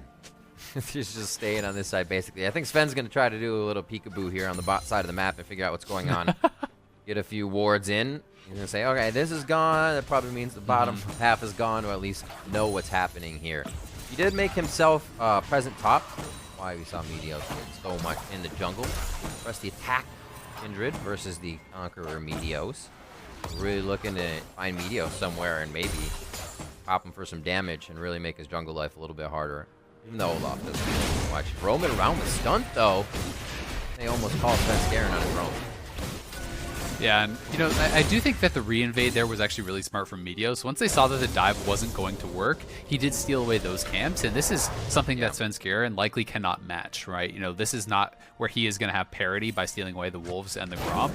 Meteos should be able to get something extra here. You know, even if Svenskeren is to go over right now and take those camps, then Meteos is getting the advantage of taking this dragon. So, you know, Meteos with some nice pathing, he is actually going towards the warrior, so this is not going to be tank Olaf, which is honestly what we saw a lot more of in the LCS, but, you know, warrior Black Cleaver can be very popular, you know, and especially when you are playing a comp with multiple tanks, you know, as they are here. They have the Ornn, they have the Nautilus. Sometimes your consistent damage can be a little bit lower, and this can really slot in well and kind of shore up some of that missing damage. And I think he's feeling like everybody on the other side is not going to have anything to deal with that warrior damage too, so he's excited to get that item completion in. Jizuke and Ryoma, a little back and forth as the minions trip them up as they try to get a fight in the mid lane. 52-48. He gets enough PS there and keep it even as another hook comes through. Stunt getting the second one we've seen here. They've been in action. Quick Infernum back as they get the Gravitum locked down. Stunt could be in danger as they pull Meteos in for the bait, but good fight from EG keeps them in a position to keep this aggression going, and now we're going to have to see how they continue to play it. Meteos stays. Ryoma has pressure on mid, so maybe they know that they can go for something else shots, across though. the map. Yeah, a few too close as he gets in there with the ultimate and finds himself taking the aggro. Yeah, he's got to be pretty careful about that. It was a nice little bit of poke down on the Jizuke, but when you're ulting from tower range back to tower range, it's going to be a couple hits that do come through. Jizuke is forced back to base, though, so you know, not too bad for Ryoma. He had already base, though, and I believe used teleport, so yeah, I mean, now he's in a little bit of trouble because he's actually going to have a pretty poor base off that. You know, he TP'd back to lane, gets poked out, Jizuke uses his TP, and now Jizuke is going to be able to deny farm from Ryoma because he's not going to be able to get back to lane in time, right? And that is a little bit of an issue there. And, you know, down on that bot side, we did get to see kind of that power of Yuumi plus Aphelios. If you fail your initial engage, if you do not land enough damage to really kind of threaten the all-in, then they will return so much damage on the way out. And that's kind of what we saw happen to Stunt. You know, when Cody-san wasn't really right there with him as Stunt went in and missed his Q, then you can't really follow up on that any longer. And you're going to get slowed down by Yuumi, you're going to get chased down by Aphelios, and they can put out some really nasty damage. And they're being super patient with the summoners. Barrier's still up. Heal is still up for the Yuumi. Zeyzal hasn't used that in the engages yet, so I think they're barrier first into heal and even working that in this composition for themselves. So pushed off there, and they just continue to farm the lane. Meteos goes for his red again, and we may see him back to lane. Now we're going to see Kumo with his first roam to get some wards down as EG's trying to move their pressure around the map, feeling like something may happen soon, and the package in Jizuke's hands. I always remember that interview Jizuke did where he says, you know, people are just playing so safe, but not as aggressive. I think that's why I get caught so much, because it's like I, you know, baited into a fight where they're so safe. You seem to figure out how to still make that work, which I love, and that's kind of what we were talking about earlier, where his solo kills are high, but the solo deaths are high. He was delivering in the end, though. It's kind of what you want. Yeah, exactly. Well, now he's just going to package straight in there on a Meteos. Straight into it. Meteos is going to get taken down. The red buff comes through very nicely on that, and that's a kill for Jizuke. As we say it, he pulls the trigger right in front of the team of 100 Thieves and picks their pockets. Rift Herald going over to Svenskeren as well. Yeah, very nice there. Jizuke just going straight in, had the support of the team. It was 100 Thieves, you know, kind of making that first move with Stunt going up, trying to take away that Rift Herald. But, you know, the opportunity was there. Svenskeren is in the area. You could see up on that top side, Atrix did have the push. So they make the call to just go straight in. The sleep misses, and now Jizuke feels like this is his time. Kumo is roaming down. He drops that package right across the exit path for Meteos. So Meteos just got burned down by that package burn plus the corrupting potion. And a nice kill is picked up from Jizuke. He gets double buffs off that. They get the Rift Herald off that, and potentially could open up a fairly big lead. He's just been waiting to get back on stage. It's been in him the whole time. There's no being tempered for him. He goes all out. Takes the gold lead on that one as we see the chart come up. And substantially, quite a bit over what would be EG members right now. Cody's son even below him. Yeah, I mean, and Jizuke's even doing the scaling build, right? It's not as though he went for an early power spike like a Sheen. You know, he was going for that tier build, and this is going to be a tier presence of mind build. We had been seeing this, you know, out of Corkies, out of Dravens, and where you get so much mana, but the engage coming through, Svenskeren is here. They know he's been wanting the hook, so they give him one with Svenskeren just behind. Final chapter comes out, and Sven's going to have to turn now. Meteos and Ryoma here. How far can the Petal Star go is the question. The minion wave is here, and it's going to be a big blocker. Ryoma just pulls off. Says, I cannot do too much for you. Don't go too deep. Good communication, and an attempt here from 100 Thieves to go in. It's another good disengage, though, by EG. You know, they have this really defensive summoner setup. They have the heal, the exhaust, the barrier, everything working for them in that regard. And every time Ryoma is leaving lane, they are calling that out. They are backing off. And, you know, this time, it's more farm lost again. It's Jizuke taking a tower play, almost getting that second. It's one hit from the second. But 100 Thieves looking for more plays. Svenskeren getting caught out. 100 Thieves really going to get a big one off of this. Wait, Lamb's Spike goes down. He's still alive. Can he get over the wall, though, to get himself some help? He gets taken down by Cody's son quickly in the end of the fight. 1-for-1 on jungler status there. And we'll see if they can come back up. Teleports have really been used across the map for some of these fights. Kumo's about to come up, but teams are not holding back right now as they come up with some of their core items, and they want to get testing. Yeah, they are looking to get pretty aggressive here. You know, despite the fact that 100 Thieves is playing this poke-comp, they do have a lot of engage. They have the early power of the Olaf, and I think that is really what they are trying to get something out of so far.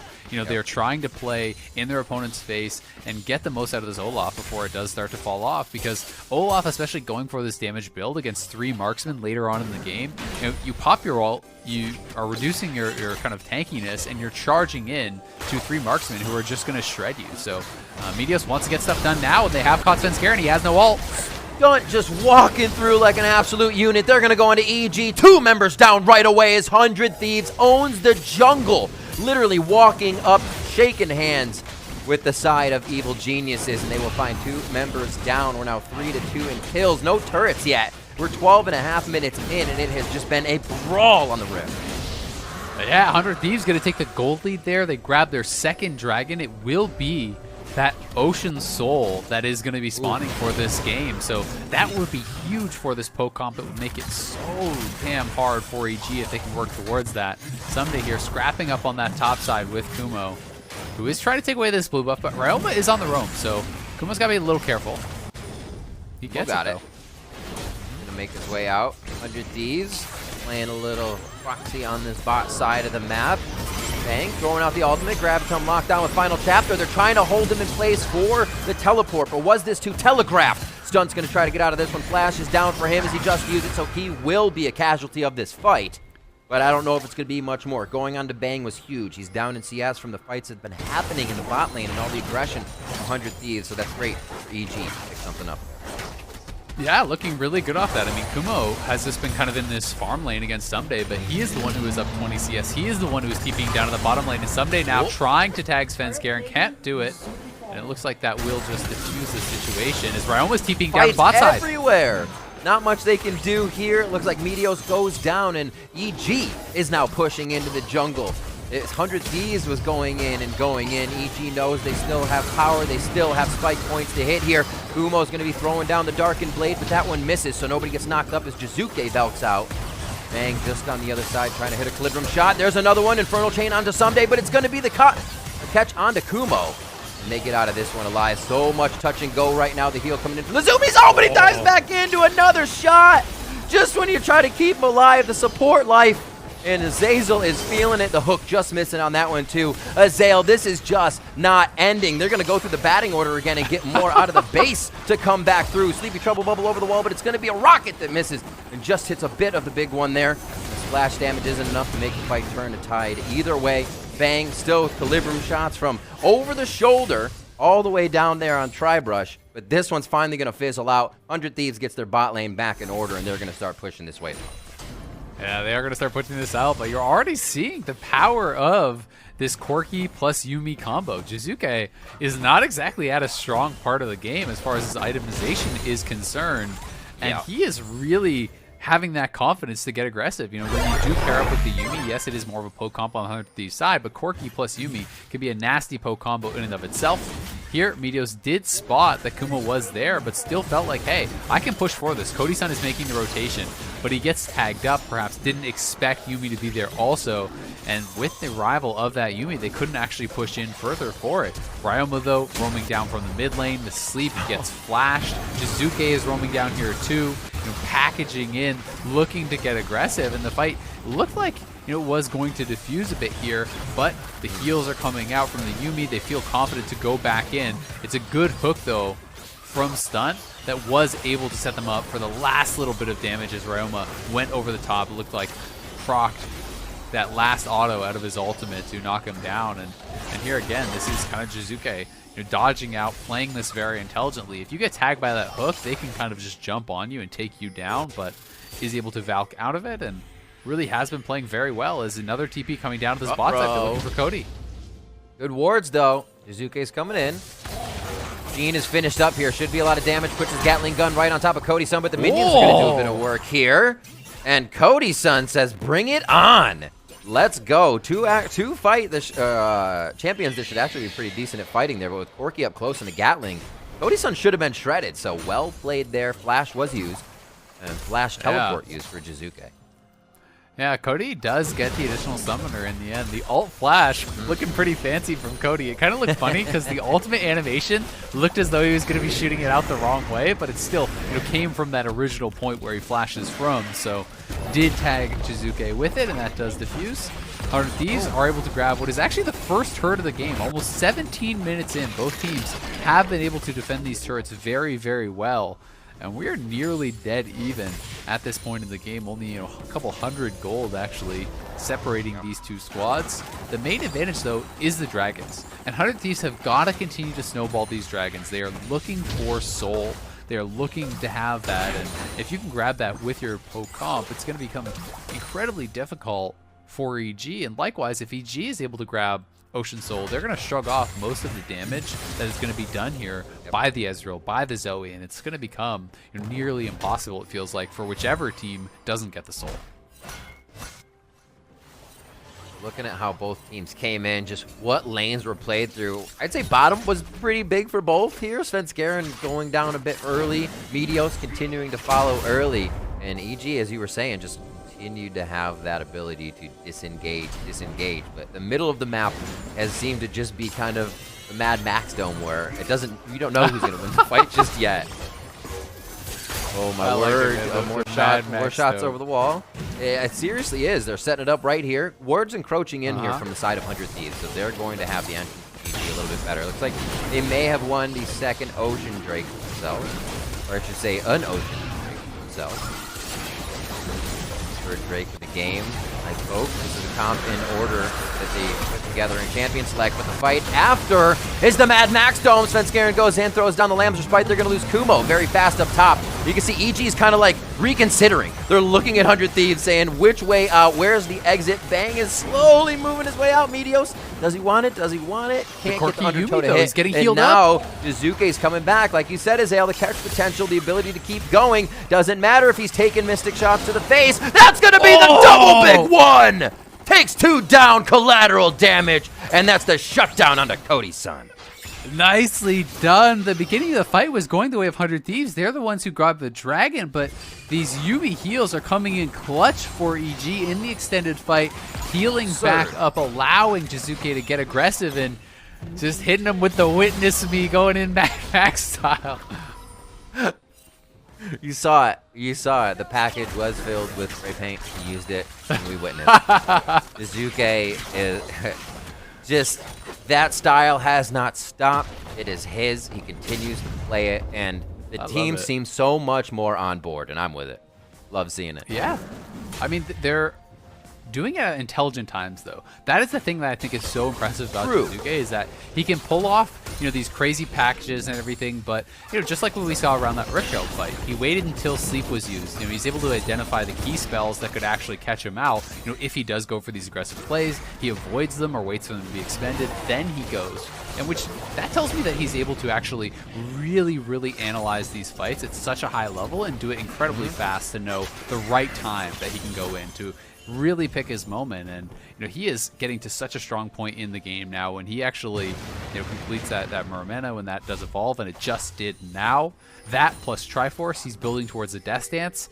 He is going to be fairly tanky when he does have that Death Dance, and he is going to be so damn hard to actually take down with the Yuumi strapped to his back. And for coming out for Evil Geniuses, you have to say that this is awesome to see, right? This was a team probably arguably with the most momentum besides Cloud9, and they still find it here starting in the Summer Split. A little back and forth in the early game, let the junglers figure out what's going on, get some input, hit 6, hit the fight, start throwing haymakers. Kumo here on the bot side now against Someday. We'll see the team start to collapse. Who can do it better as everybody congregates on the bot side here? Evil Genius is going to have the 3-2. Just a bit of a ways away as Ryoma is the final chapter. Does tag Someday. Horn coming through. Going to lock up only one, but he's not even under the turret as Jizuke gets away from the turret aggro. Zoomies from the Yuumis, and Kumo's going to have that right now as he tries to take down Ryoma. Oh, Lamb's Respite comes down. These fights are lasting forever, and it's not going to be in favor of 100 Thieves. Or is it? Kumo comes up with the Darkened Blade. There's the follow-up for more Zoomies from the Yuumi, and it's going to be another kill. It's so back and forth, but it looks like they tied the shoelaces together of 100 Thieves at the last moment, and we're able to come out on it. That's a great collapse again. EG, they're the ones looking for the chase down. They moved first, and you said it best for him. The Zoomies from the Yuumis kept up Kumis. They're able to keep the Aatrox alive. It is these extended fights where EG is coming out on top, and it looks kind of funny when you first see the level 14 Someday running away from the level 12 Kumo, but you realize the collapse is just coming in so quickly. Jizuke has been very fast on the rotations, getting sped up, by Zeyzal playing the Yuumi. And this combo is going to become unstoppable. He has the Athenes now, and is such a critical item for Yuumi because you hit those Qs constantly throughout the fight, and then you're getting these really, large heals, these big boosts from that Athenes on every single time you're dropping those E's, as long as you're connecting with your Qs. And Zeyzal's been doing a great job of that so far. Set up around Dragon. They have 50 seconds for that Ocean that has changed our Rift. Adding a bit more foliage. Now we will see if they can get another one to get soul point. Fighting it might be really tough at this point. Yeah, I mean, I think both teams have got to go for it. I think there's really no option because, EG, it does feel like, is taking more and more of an advantage in these fights. Corki is only going to get stronger and stronger and stronger throughout the game, right? This is an incredibly powerful late game champion. I do think that Jizuke waited too long, though, and he's potentially not going to be able to reset before the fight. He should have a lot of gold on him. Hasn't been back to base in a long time. And it's now 10 seconds on this Ocean Dragon, so he's going to have to TP back if he wants to actually be around, and this is going to give priority, to set up first 400 Thieves, and they're going to be the ones who have vision down. They're going to be the ones who are looking for poke in this potential Ocean Soul fight. EG's got to stop them here, and Kumo is actually snuck in. He is sitting in this brush. I don't think they know he's there. They may have spotted him walking down, but they don't know exactly where he is, and he is going to pop out now. Yeah, they just saw him for a moment. It's going to be a pincer move here. 100 Thieves right in the middle. It's the Dome. Azael. Can they get the fight out? It's going to be unstoppable for Meteos, but he goes down immediately. Damage towards the Bramble Pit. Jizuke low. It doesn't look like they're going to get out of this one up alive, and he does get hit. Cody got him. Cody's son hitting the shots that he needs to hit, and he's going to go forward on the Bang. No, he plays it safe, knowing Kumo's behind, and now Kumo's starting to come around from the backside. They're going to have to rethink this fight on the side. 100 Thieves, and it is just such a mess when it starts. Lamb's Respite keeping some alive, breaking off with the displacement of some of these abilities, and then you see Meteos going down immediately. Ryoma follows, and it's a 2-for-2 overall. They're going to TP in. They're going to keep this going here. Both those DPS do have TP. Someday has arrived. They know they want to fight for this, but they're getting kited out. Cody's son, can he make the shots happen here? Just missing a few of the W's as he gets himself into position. And he still has the Arcane Shift to keep himself safe here. Cannot get any procs off. He just continues the Mystic shots. The fight's touch and go. Looks like the Drake may not be 100 Thieves just yet, but like you said, they do not want to give up the chance for that soul point on Drake. The comp will be able to stay up forever, throw poke forever, and beat an Evil Genius's face. That's what Evil Geniuses is fighting against right now and trying to stop with this Drake. Cody Sun up front. Ryoma with the paddle stars, trying to throw out even more as Jizuke's getting blue as fast as he can to spit out missiles. Finally has it, his resources are up, and he is now trying to get into the fight with his team. They've set up, scaring each other, eyes are in the whites, I should say, of their eyes. And now at 25 minutes in, Kumo on the backside, Ryoma keeping him at bay. Stun's going to be here. Depth charge is not up for him just yet. He's got about 10 seconds left on it to throw out a big hit. Jizuke gets caught up by the volcanic rupture a moment, and now it's up to the front line. Stunt and Someday could have the ultimates ready. Jizuke, no package, so he's not going all the way in. But this fight has been going on already. Tempting Dragon for at least 40 seconds. Big rockets coming out, only 3 in charge for Jizuke. For the flank. Keep an eye under that bottom. Since Garen's going to be in the pit, this means they're tempting the Drake. And here comes Kumo from behind 100 Thieves. Ryoma goes down immediately. Stun's going to be low, and he tries to get back into Lamser's fight, and he makes the perfect step, so he stays alive. EG is in the pit, though. They're able to swarm down on 100 Thieves. Cody Sun's getting hit up. Kumo just misses going over the wall with Darkened Blade, and Someday's going to have to retreat as well. EG says, no Drake for us. We're going for Baron. We are getting the objectives. What a fight, Azael. That was back and forth for so long. That was like 5 minutes straight of fights, non-stop, respawn, run it back, go again, and it's not going to stop yet. Somebody and Cody said no, they've got to try to prevent this Baron, but I don't think they're going to be able to do it. Spencerion's got another charge of Smite. He should be able to secure this for the team. Cody Sun with no shot over. Jizuke turns immediately. Baron is going to be grabbed by Spencer, and they are making their way to safety on the side of Evil Geniuses. They plotted out. The master plan has come to be Baron in their hands. Now they head back to their evil lair before they come back. Very well done by EG. Yeah, we'll see what they can do. Yeah, I mean, so much of that came down to the fact that since Garrett had the ultimate available, you can use that ultimate to actually immune your opponent's smite on the dragon, and that's what it looked like he did in that fight. You drop the Lamser's fight when the dragon gets low, you try to anticipate your opponent's smite coming through. Meteos didn't have smite for when that ult expires. You drop it, and your opponent is going to win that smite fight, and that was just so well done. And now Ryoma going to get chased down here. No way! You have to remember the speed, the distance they can cover together in Final Chapter's reach. Ryoma forgot for just a moment with even flash up. He goes down. It's just an aggressive chase there from EG. They know how powerful they are right now with this Corki Yumi. You know, the flash, the Valkyrie, everything to chase down onto Ryoma, who didn't see them coming from over that wall. And this could actually just be a death push here. I don't know if they can deal with EG at this point in the game. First turret's going to be going down quite fast. Nexus is just past this inhibitor, and straight down the middle is not the way you usually see it. The sides usually get broken for a bit of distraction. Do EG have the strength to do it right now? They may. They reconsider and possibly giving over too many kills in the attack. Yeah, they don't want to take anything too recklessly and go for any sort of big risk. I do think they're in such a strong point that there's not really any answer for Jizuke at this point in the game, but you know, this is how you make it a sure thing. Go around to the side lanes, clear up the towers, get the extra gold in your squad, because they do scale very, very well. And we'll see if 100 Thieves can find any sort of major poke to engage off of, because really that's what it's relying on now. Yumi has so much healing, so if you're not consistently landing the Ezreal and Zoe poke to get people low, you cannot use your hard engage from the Ornn, from the Nautilus, and this Olaf flying in, and it just feels like EG has played it better. They've played it very smart, and they're closing in on a second inhib here. Kumo trying to tempt with the stopwatch. He gets himself to safety. He's able to charge over the wall there with a dash. Ryoma looking for shots from the side, trying to get the backline. Hitting the front doesn't do much for him, so you see him going from the side, trying to hit these different angles with Battlestar. And here's this second inhibitor going down now in favor of Evil Geniuses. Method to their madness coming through as they go one by one. The last one to push is bot. They have quite a bit of work to do in pruning that wave and getting it back up there. But we'll see if they can keep the other lanes going. Make it happen. With the map pretty much objective free, means they can go to any lane they want. Yeah, they are looking to be in such a position of control here. The only hope, it feels like, 400 Thieves is you have got to just coin flip at this soul, you know, and it's not going to be a 50-50. It's going to be a lot worse than that for you at this point.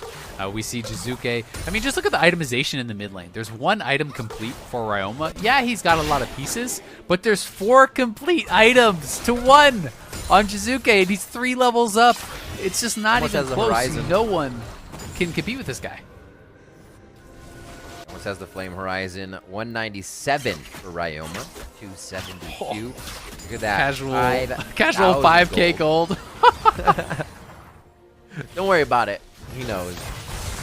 Fleet footwork on that Corki as he's flying forward. They know they want to go fast. Airy for Zazel on the Yumi to do the attached to him.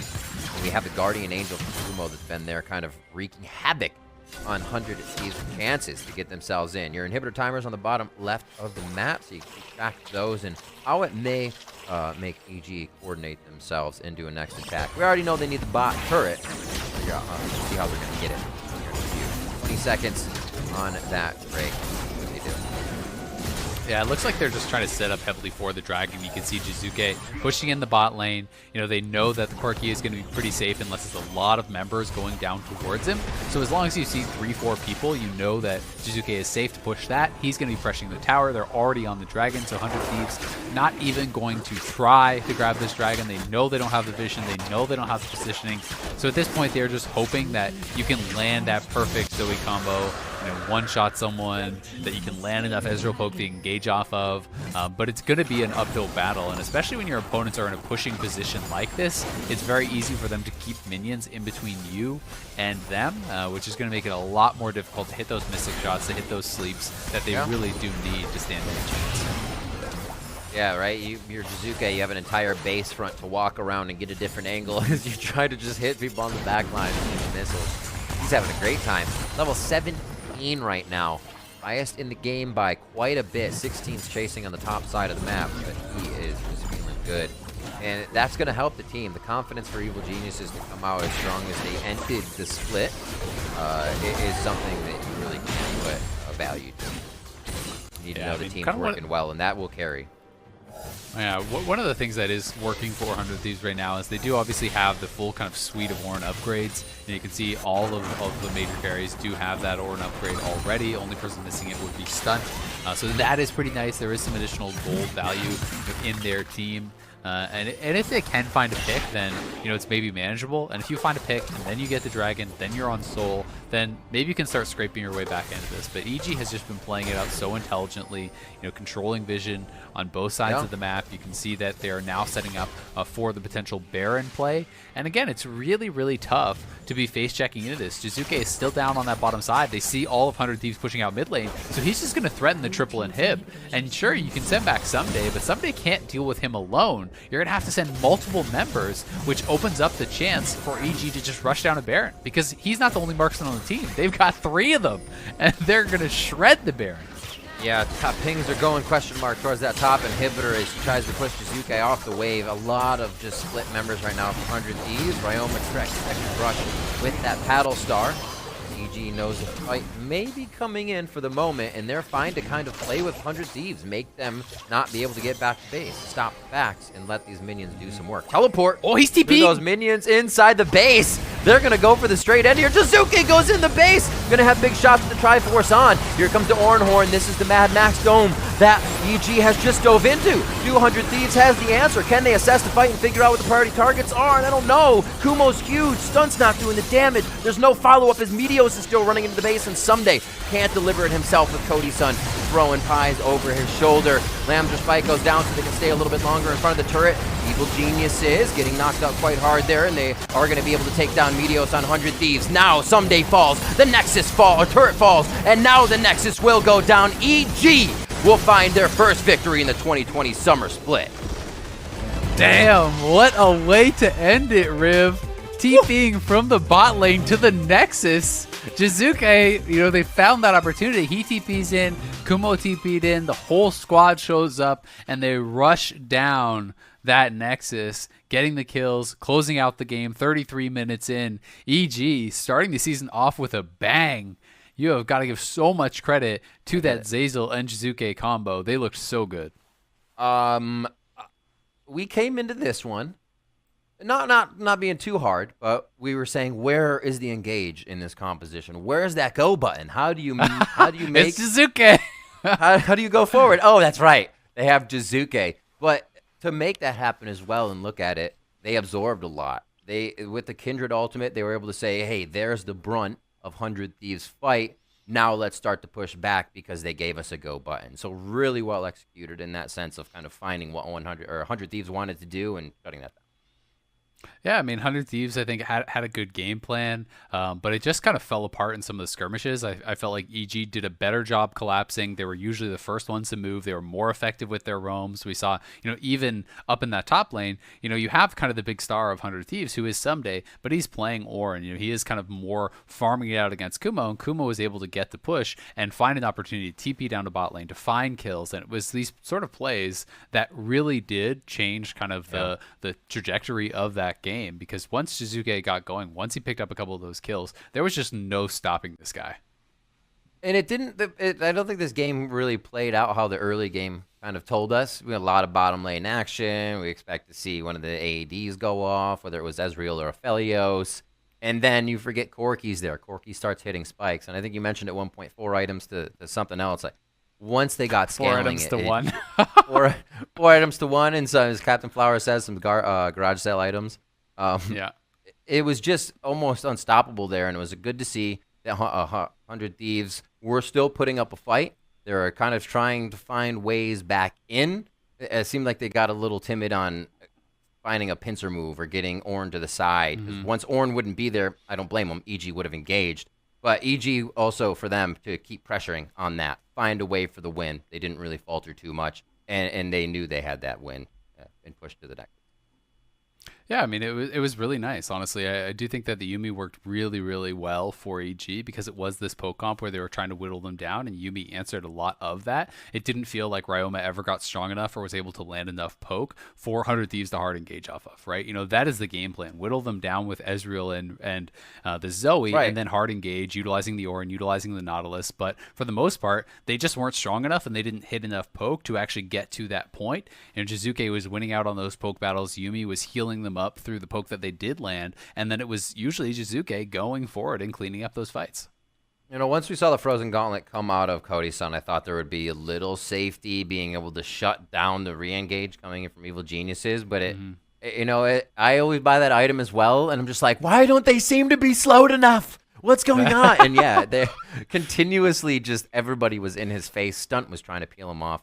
So seeing that just showed you how determined EG was. Our next game coming up is Fly versus Cloud9. I'm excited. If we're going to continue to see kind of the power teams ended the split with, what are we going to get out of next game? Because FlyQuest was surprising people, and Cloud9 was just first place and on, right?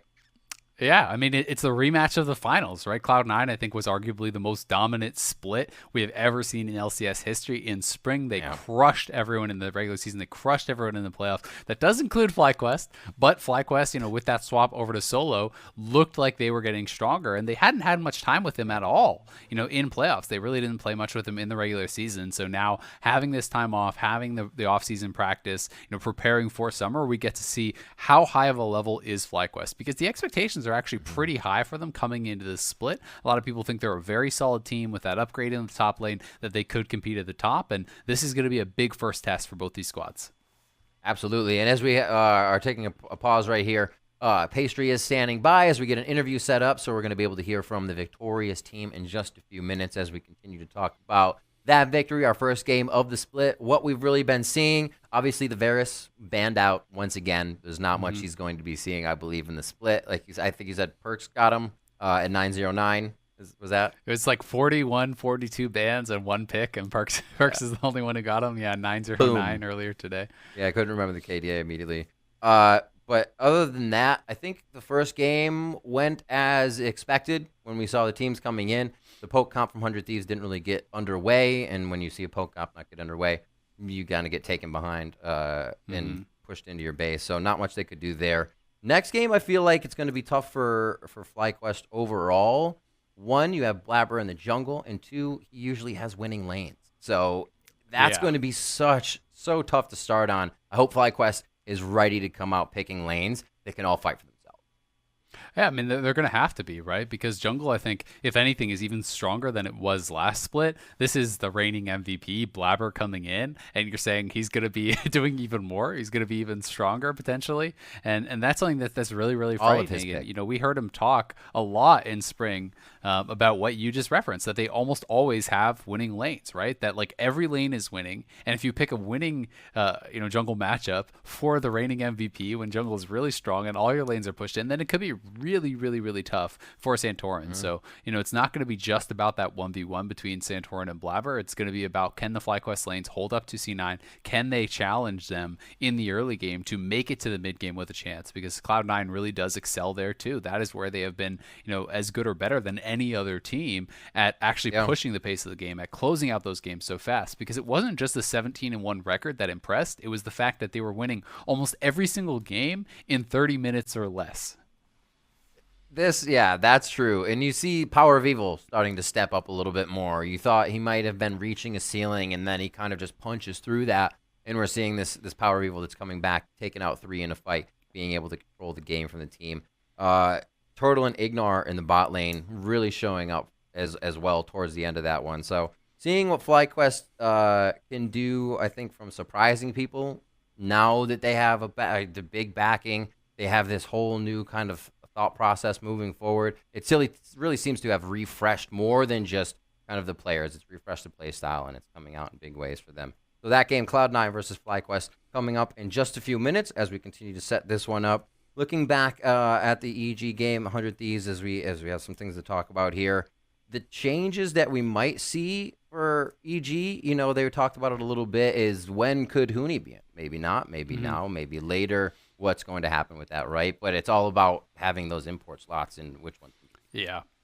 I mean, it's really interesting, right? I know there is kind of a lot of discussion about, like, oh, where's the right spot to use Huni? And maybe it sounds harsh to say, but I don't think there is a right spot to use Huni right now. I just think that Bang and Jizuke are so damn good for the team. I mean, we saw Jizuke have his monster performance, but Bang was playing well too. I think Bang was one of the best marksman players in the league in spring. I just don't think it makes sense to sub them out right now unless they are really underperforming. That has not been something that I have seen thus far. So, for me, it's more of like a wait and see. If there's a lot of problems with the team, then hey, you can make something up with Huni. But my belief is that the real reason they got Huni is for when he becomes a resident next spring. Because when he becomes a resident in spring, then you can have him, Bang, and Jizuke, all in the lineup at the same time. Right. Pair that with Svenskeren, who's already a resident. Zazel already a resident there, obviously too. So then you have perhaps even a stronger lineup, because most of the question marks about EG were kind of pointing towards the top lane. People had a lot of concerns about Kumo,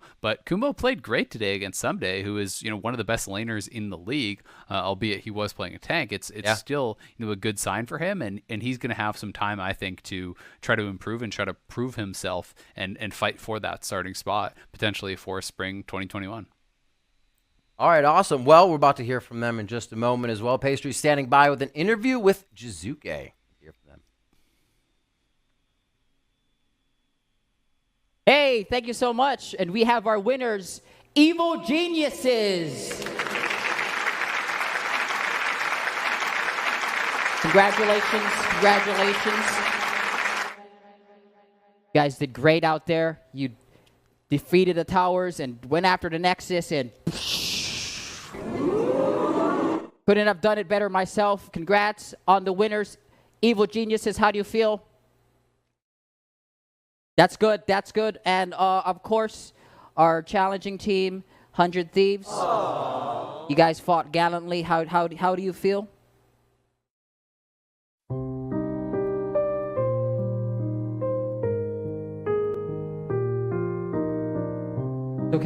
It's okay. You get them next time. How about we start off with a celebratory song for the winners? DJ, play the music.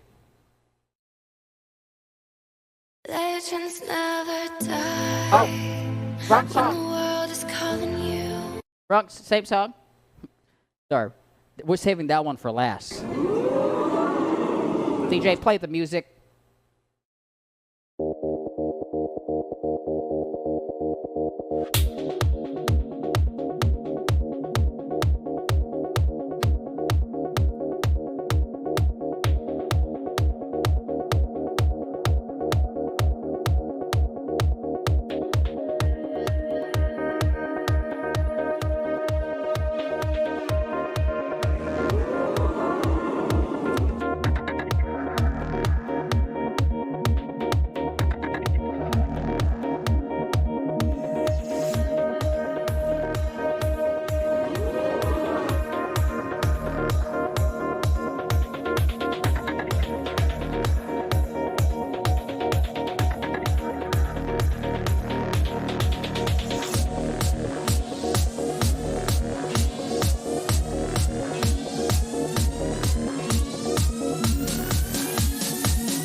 Raven transformation.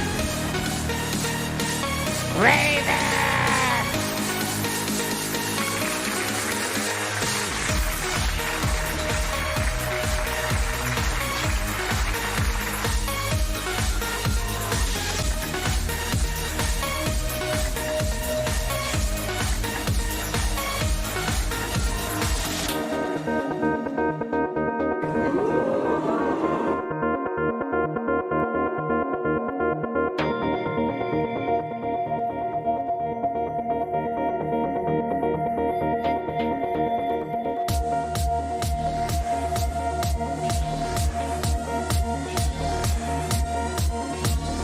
Don't forget to try out the new pool party skin.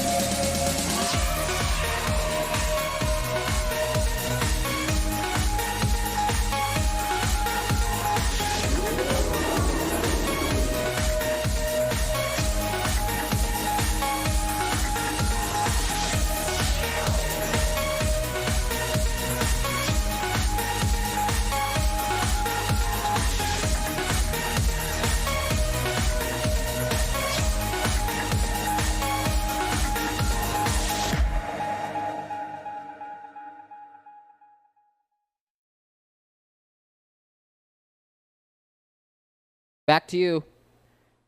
We're setting it back to commercial break.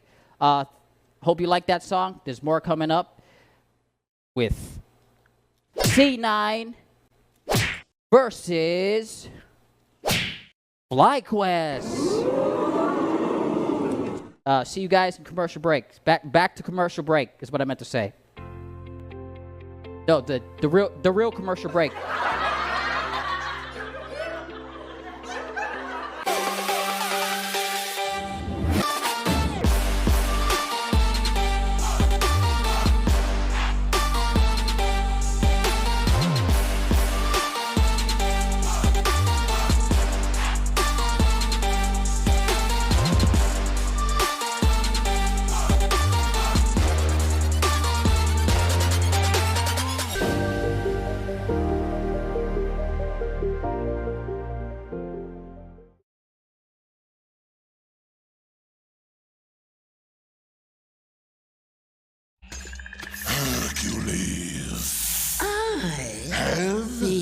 Expecting you.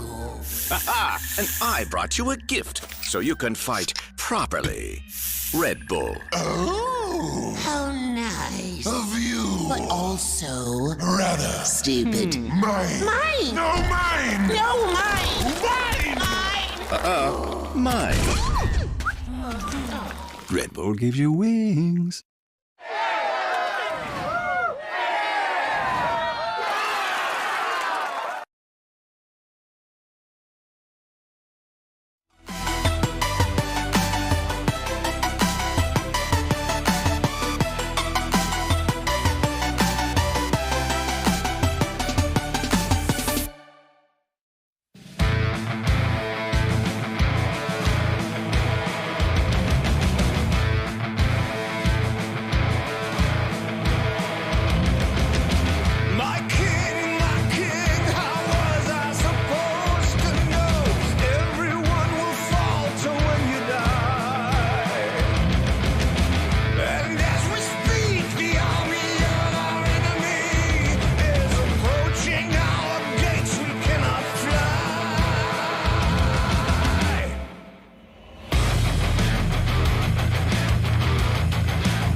you think the realm's been purified?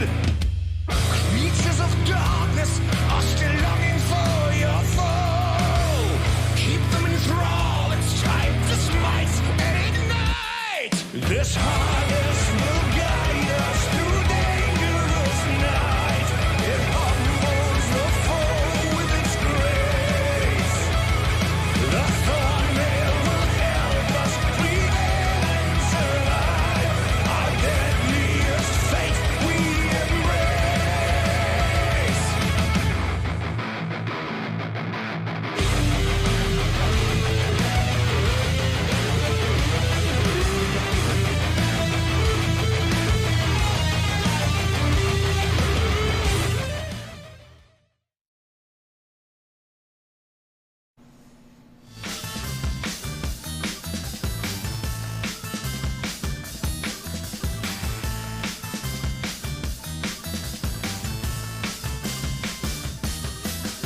Welcome back, everybody, to Friday Night League. We are moments away from the rematch you have all been waiting for, FlyQuest versus Cloud9. But before we get into the matchup, there is the small matter of the banner ceremony, because it don't matter that we went full digital. Where there's a champion, there's a banner. My main goals was for the team to win LCS, so that's one check mark. Cloud9 waited 6 years, and they will hoist the trophy again. For all 5 players, the first time in their careers, the Nexus falls, FLICKR deals the killing blow, and Cloud9 win the 2020 LCS Spring Split. I mean, the celebration that we had right after the game was, to be honest, I didn't expect it to be that insane. Vincent, our manager, came running with like this bowl of fake confetti he made, and he was like so excited, and I was really happy. It was a great moment. I got lots of talented players, and I never doubt my coaching skills or game understanding. So if mixed together, it has to be good, no? Yeah, I just want to say thank you to all my fans, all the C9 fans for cheering for us, even though we haven't been winning.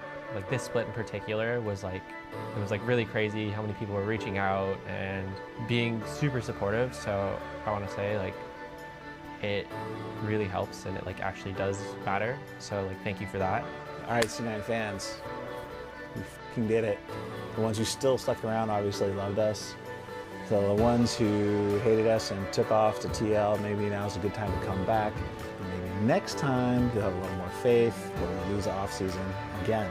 Next season though, or next year, we'll probably keep winning and we'll probably keep improve ourselves so we can able to like win 4 straight in a row or 5 or I don't know, 6. So yeah, we'll make that happen and see you guys in the other finals. 1, 2, 3,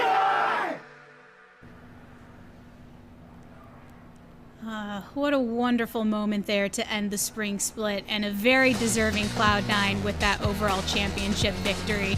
And let's face it, based off of what we saw during that last split, it's really hard to think about anyone challenging the dominance that they executed despite all the roster moves and everything that we have seen. So, you just got to give them that major props to this team here. I mean, probably Mark, Kobe, I think that you were all there in person. I'm sure that you shared the sentiment that we had witnessed through the webcams. Yeah, I mean, it was definitely a super hype moment for them. I'm glad they were able to get their little ceremony as best they could with the banner drop. And they also got a sent to them. I wonder if they like put that up somewhere in the room where they're playing these games out of now. It's super cool to see. Definitely. And I mean, looking at this team compared to FlyQuest that we're about to be seeing in a moment, I want to hop into maybe some of the matchups that we will be looking into. Particularly, we got to talk about Blabber. He was the MVP of the last split for Honda MVP. Outstanding jungler performance from him throughout the split and prior. So Kobe, as our resident expert in the jungle here on the desk, do you think with the changes that we've seen so far through the patches that Blabber could be an even scarier monster this time around? Yeah, I mean, Blabber I know specifically is very well situated because I talked to him. He plays literally every single one of these champions, and he plays them very well. Plus, Cloud9's style of being aggressive early on, using winning lane matchups to take over the entire map, just plays really well right now. And in setting the stage, we have to remember Cloud9, last splits Cloud9, that's the most domination over a single split that we have ever seen from an LCS team. So I think that adds a lot of excitement, looking for how they're going to continue off that extremely dominating split. And I think that Blabber is going to lead the charge there as Spring Split MVP. And it's crazy when we're talking about the Honda MVP and all the selections that were made. It's not like Blabber was way extended above all his teammates. Everyone showed so much prowess within their role, becoming, the all-star for that role in particular. So, Mark, if we're looking just general before we look at a specific matchup between FlyQuest and Cloud9, how is the fact that Cloud9 has had this much consistency? Do you think that you'll see anything outstanding from them, some innovation, or are they going to try and still execute in the same way that we've seen in the past? I mean, C9's always been a good team about trying new things out in the meta.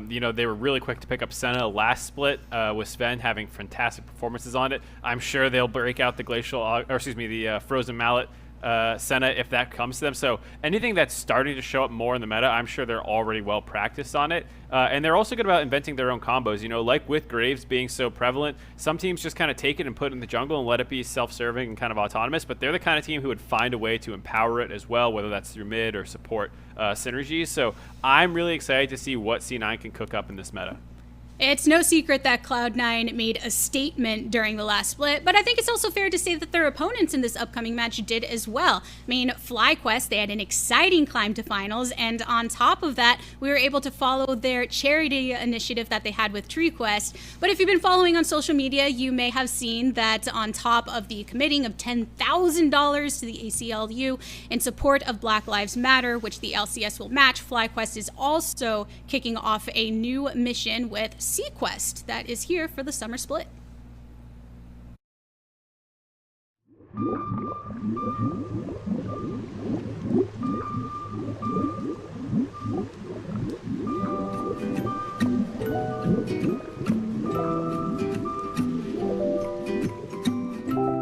Hi guys, Trisha here with a big announcement. First off, I wanted to thank our players, our friends, and all of you once again for your support during our Spring Split campaign, TreeQuest. Thanks to everyone, we were able to plant 10,000 trees. We started our Go Green initiative because we wanted to showcase our greatness in humanity. We believe everyone has the ability to affect real change for our planet, and we want to facilitate ways for us to address important environmental issues together. As the seasons change, so do we. That's why we're going from green to marine, from trees to seas, and from floral to coral. And yes, we intentionally made that rhyme. I hope all of you guys have seen our jerseys and that you like it as much as we do. So without further ado, I'd like to announce FlyQuest summer campaign, SeaQuest. This time around, we will be donating to the Coral Reef Alliance. We will donate $1 for each kill, $10 for each ocean drake, and $100 for each FlyQuest victory for our LCS and Academy teams this summer split. We are aiming to become the Coral Reef Alliance's Champions of the Reef, which is a title that they deem to anyone who donates $10,000 or more. As we move through the split, we will also be unveiling some other cool campaigns around plastic reduction for our ocean, saving the wild turtles, and much more. So stay tuned for those. As always, thank you so much for your support, and we hope that you continue to do so as we not only strive to be the champions of the Rift, but also champions of the Reef. From all of us at FlyQuest, we sincerely thank you. Let's showcase greatness together.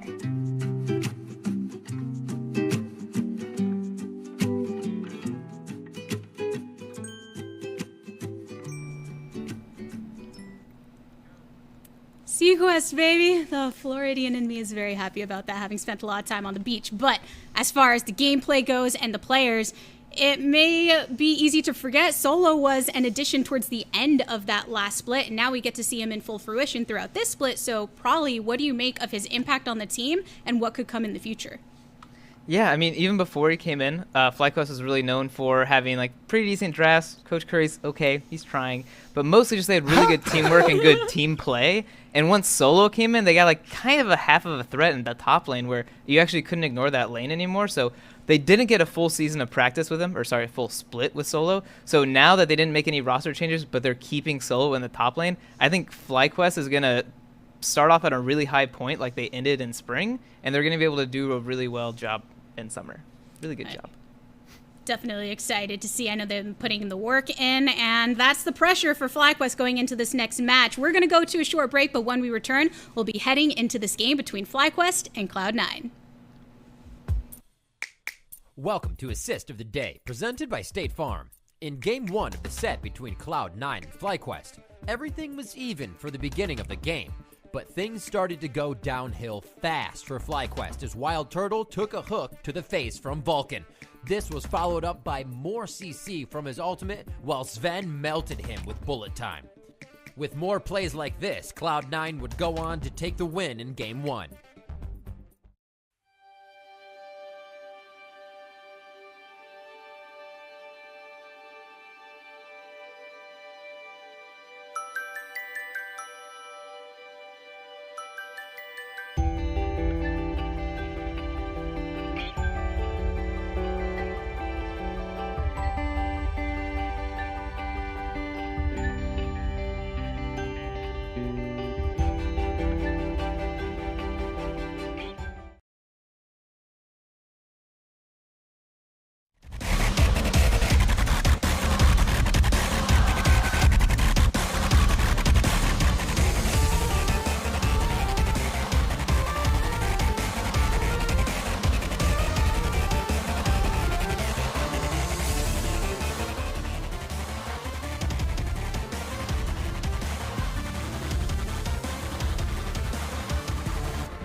Those cravens backstabbed me, deceived me. Never shall I tolerate their crimes again. Now let the hunt begin.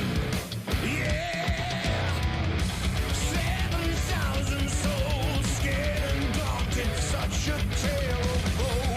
Not too long ago, this village was a golden scene of hope. Hold down the reckoning to bring back hope and peace, restore our glory to live forever. Yeah, bring down the dark regime. I know how to unleash eternal power. Lead us to order. I am the light bringer. Yeah. I am the light bringer. Now listen, fellow warriors, I ask you, should my campaign come to an end? There's way more to avenge. Wow. 50 million souls live in this realm. Welcome back to Friday Night League, where we are gearing up for our spring finals rematch, Cloud9 versus FlyQuest. I still have Azale here with me as we are about to give you this game as it is played live, and we'll see if these two teams still have what it takes. Cloud9 obviously fielding Licorice, Blabber, Niski, Sven, and Vulcan as they go against FlyQuest. FlyQuest over on the red side today. Going to be having Solo in the top lane, Santorin in the jungle, Power of Evil as the mid laner, the bot and support going to be Wild Turtle alongside Ignar. But a lot of questions about these two teams coming into this split. Cloud9 in particular, people were so impressed by them in spring. Obviously didn't get a chance to showcase their skills at MSI due to COVID, just kind of changing the landscape of the world. But people are very hopeful that they can maintain that level, and that's what I am looking to see. Can they bring their dominance from spring into summer? Can they, maintain that exceptionally high level and push towards Worlds? And likewise, can FlyQuest, now having had time to practice with Solo, challenge that level from Cloud9 and really show that they can take the next step and, become a title contender? Because they made the finals in spring, which was really unexpected when you were thinking about it going into that split. And that was a big step, but clearly there was still a big gap between them and Cloud9. Yep. They were dominated in that finals, and they're looking to see if they can challenge them here tonight. I think his FLICKR said it on his Twitter. Champions and undefeated at MSI. But he's just got the right mentality. He knows. He's feeling the power as they get Olaf in there. And you're right about FlyQuest. They place fourth in the regular split, find themselves in the finals against Cloud9 and take second off of that. So I think the power is still there. You're right. I think they can show it again. And we'll have to see what they can do. Already looking to get in the ring as Solo may be locked in the set. We'll see where that does decide to go. And we're excited to see the junglers in this one as well. This, what is Blabber's meta everything arrow right now? These are his champions. Yes, the Honda MVP is going to pick something spicy here, I hope, and show us what he's doing.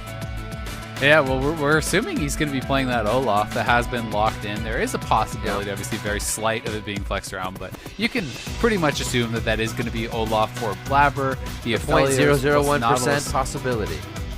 Yeah, maybe up the top lane. You see it every once in a while in solo queues top lane, but in competitive it pretty much stays in the jungle. Exactly, yeah. So jungle and bot locked in. On the other side, they are going to have that Karma Ezreal. We did see in the previous game, Karma was banned against the team that did pick Ezreal to try to deny this sort of heavy poke combo. This is a duo lane that relies very heavily on keeping their opponents pressured the whole time. In an all-in, it can be very difficult for these two champions, against the Nautilus, against the Aphelios. So they have to prevent that potential all-in by chipping them away, by keeping the Nautilus low enough so that Vulcan doesn't feel comfortable to look for that all-in. Zero getting banned out against Power of Evil. They'll have the Syndra. Oh no, Syndra's up down on the right side, along with the Varus, who we always expect. Yumi does get banned out this game, though. Pretty similar bans to last game, as we see the Zoe, however, getting banned out here. Not going to the hands of this. The final ban may be directed right back at that mid lane, maybe a jungle if you don't feel like that set's. Yeah, very interesting. Seeing that Zoe banned out here. It's not as much a Power of Evil champion. It does pair well with the Ezreal. As we saw 100 Thieves going for that last game.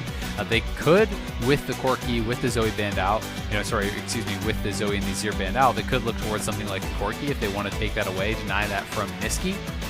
Nidalee actually banned, so a lot of these junglers being banned out against Santorin. Nidalee, Graves, two of the best power farmers, people who can aggressively counter jungle their opponents in this meta. It is going to be Lee Sin instead locked in here for Santorin, so Power of Evil will have last pick here in that mid lane to try to grab the counter pick, and I'm interested to see where Cloud9 wants to go. LeBlanc, I do think, fits Niski's style a lot more than Corki. It's something where you can be a little bit more proactive. They're going to have a very powerful mid-jungle 2v2 with that Olaf, and if you can get priority in the mid lane, LeBlanc can start to get aggressive alongside Blabber on this Olaf, start invading the Lee Sin, start trying to take away those camps, and I think that's the kind of style you're going to see Cloud9 looking for. In pretty aggressive lane so far until we see top right is what we expected from C9 to give Blabber an even easier jungle in the early game that he doesn't have to go assist.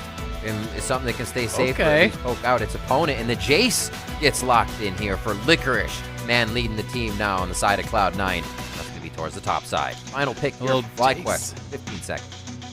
Pretty exciting to see that locked in. It has not had the most sterling reputation in the LCS. The Jace, usually not doing so hot. We'll see if Licorice can be someone to turn that around, as he will be going up against Solo on this set. It is going to be Corki as that last pick, kind of conspicuously left open there.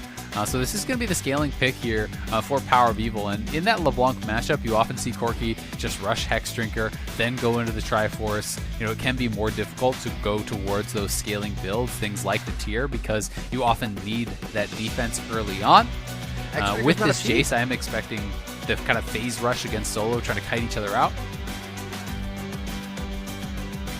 We'll see. Yeah, what's exciting, you guys talked about on the dive that we're seeing a bit more Jace as well, bringing in that phase rush, so we'll see if they get aggressive. But knowing that C9 brought those aggressive lanes, or thinking they would, I'm glad to see FlyQuest has some that aren't going to be calling Santorin left and right, saying, we need you. Oh, now we need you here, right? They're fighting us 1v1. We can't do this. Help. So awesome stuff. And let's see if they can self-serve in their lanes and let the junglers start to get into each other's dens here. Blabber on the Olaf, Santorin on the Lee Sin, as we're going to be watching that matchup for sure. Conqueror for both as we head on to the Rift. And it is going to be a phase rush Jace. FLICKR now the leader of this, what is era of Cloud9 from the top side of the map. Very confident player, and the team has been able to get behind him here, definitely over the spring split, and just come together overall. It's an amazing team to watch a lot of the times, how they can distribute resources among so many pivotal players. Yeah, and I mean, that's something that they've kind of talked about in interviews too, doing what is best for the team instead of what is best for the individual player. Things like, Niski is a very heavy roamer, right? And they talked about the ability to just have Blabber catch a wave so that Niski can roam and not necessarily worrying about catching all of those minions yourself if you are Niski. And that's something that I think is pretty atypical, but they know that sometimes, that is going to allow them to be more proactive, and that is going to allow them to make a move that would surprise their opponents. All quiet. Start this one off. Nobody even wants to see what's going on too much. The wards really aren't placed. It looks like Ignar is going to try to squeak himself in a little late here and get one towards the Raptor camp. But a red ward is placed on the side of Cloud9. Blabber wants to know if anybody's invading his jungle. Rightfully so. Lee Sin's tricky with his movements and can get himself over there right fast. Looks like we're going to be even on this one, and they're going to meet on the bot side if they actually do the same route. Yeah, very interesting stuff. Santorin did get a leash there from Solo on the set. But yeah, I mean, I think it's important to have that red buff warded, because if you are Blabber and you're clearing top to bottom, look how low Blabber gets, right? That is intentional. He's going to save his potions and stay low because you clear more quickly as Olaf by doing that. But the problem is, if you show up to your red buff and Lee Sin's waiting in the brush and you're that low, then you just die, right? And that is why they are warding that out for him. That is why they are trying to play that more defensively with both the ward on the red buff as well as the ward in that bot side tri-brush to try to cover where they think Santorin could be approaching from. Sweeper for Blabber to start things off, making sure a lot is safe. Nothing to chance here. Even FlyQuest things still have vision to clear it out. Santorin's on his Gromp, and now we'll get the other side cleared as well for Cloud9. A little bit of a push up for wards here. We see Wild Turtle Ignar, little buddy system as they set out two of their own wards pretty early here, expecting some early ganks from the junglers to start. We're not also realizing where Cloud9 may have started and giving Blabber the respect that's there. Yeah, and I mean, just look at how much of an emphasis has been put on actually protecting Blabber in this early game. Those two wards that I already noted, plus then Niski has the timing down for when he thinks Lee Sin might be moving, and puts another river ward down. So those, essentially 3 wards to make sure that Blabber can have a full 6 camp safe clear, and he is going to get that. And he is going to be 2 camps ahead of his opponent, will be spotted, but has the sweeper, so knows that he has been spotted. But he's a level up here on Santorin, and they're looking for the fight. Vulcan stepped in. Sonic Wave going to hit. Resonating Strike not coming through. He will have the upper hand as he heads up top. Niski has advantage in the mid lane, so he won't exactly see Power of Evil right away, but they're going to try to step a fight onto this Scuttle. Blabber forces Flash, but he gets an undertow now onto Ignar. Maybe a fight onto Turtle. As 200 HP for Blabber makes him reconsider this fight. He goes into Vicious Strike so he can get a little bit of HP back here. Starts swinging fast. In goes Santorin, gets the safeguard back. This is a messy one. Niski's going to be in the fray with the clone, trying to tempt out FlyQuest. They get shots onto that one. The first blood's going over to Solo as he teleports down to the fight, but Cloud9 is not done. The double buffs are going to be refreshed. They're coming back. Here comes Power of Evil too. One way. The shield, the heals coming in for Set on that HP. Power of Evil now into the fight. Another shot onto Niski. He's going to be able to get, a double kill actually for Turtle. I thought it was the Gatling gun for Power of Evil, but FlyQuest has just pulled the rug out from under Cloud9, and a splash from Sven to end it all off. Niski somehow gets out alive. Oh my god, what a start to the game, Riv. 10 men fighting over that scuttle crab down on the bottom side. That was absolute insanity from FlyQuest and Cloud9 there. It looked like Cloud9 should have been the ones to come out on top because Niski had Prio in mid lane. He was the one that was able to make that roam first, but FlyQuest played it out very well. The earlier TP from Solo and then the delayed TP after Power of Evil had actually based to come back in and really change things around. And FlyQuest going to be feeling so good about that one. 3 kills to 1, and they already have some farm advantages to boot. And Solo able to clean up now on the top side as he gets back. Like you said, the farm now getting cleaned up. 2 kills for Turtle that go into the Ezreal. That's going to be great for power spike for him. Hopefully it can be utilized outside the lane as LCKR goes in hard here and gets so low with a bit of that phase rush push. We'll see the rest of how this early game pans out. And Torn feels great. 3 assists for him, and he was back and forth in the fight being utility, not really having to get in for any execution. But for an early game Lee Sin, that's fantastic. Usually you die right away once you try to get yourself in if the team is not on board. Niski and Power of Evil, a little distort forward. Nice chain within the minions. It's level 6 to level 4. Health advantage there. Yeah. Still going to fight though. Niski trying to put it up inside the minions as we just see Drake go down. Now it's going to go over to the side of Cloud9. Yeah, Blabber is the one guy who's still kind of in a really good spot. Everyone else is going to be hurting a bit off of that. This is a lane that you want to be bullying as Niski, but because Power of Evil, got to take so much time, he actually, killed all the minions, then based, then TP'd, and his team still didn't lose the fight. He didn't get punished at all.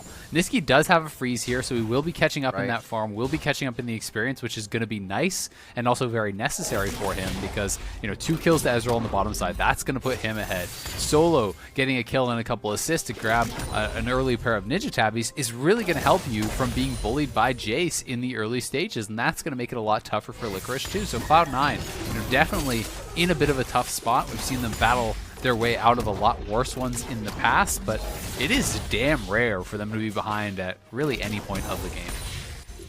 It's true, right? They're right on top of any play that either one of them is doing, and you were right to call out that it seemed like there was a bit of lack of rotation there on the side of Cloud9, played in favor of FlyQuest. Teleports halfway through their cooldown for most of our teleporters, so we'll see that kind of putting a pause on the action most likely. Blabber towards the top side is going to deliver that blue buff over to Niski so he can stay in on par, I should say. With 4 CS is there, but the damage may not be just yet. Torn just on the other side of this little cat and mouse may be played between the two, and he's just going to miss him on the Squire's Bloom, but Santorin knows he gets a cheeky raptor in his tendies and he moves out. Take 1 chicken for your troubles there on the way out, and Santorin moving here down towards that mid side. Niski has got his level 6, so that's going to be pretty nice for him. And Power of Evil clearly not feeling threatened after this start whatsoever, so he does have that pickaxe, which I assume means he's going to be going straight towards that tier build next. He doesn't want to go right to the tier first because he wants to have a little bit more combat power, but he's not feeling like, hey, I'm so pressured that I have to go for a Hex Drinker here. And LCKR has got to proc his phase rush and get out. Ooh, showstopper in. That's going to be a big one. I like the phase breaker that pulled him in. I don't think LCKR was really considering the full combo as coming through in a lane gank for the Lee Sin without having to really do too much to get into position. Nice job by FlyQuest to keep the pressure on here. Niski taking some damage mid as Power of Evil sorts himself out and just gets out of range of Blabber in that engage.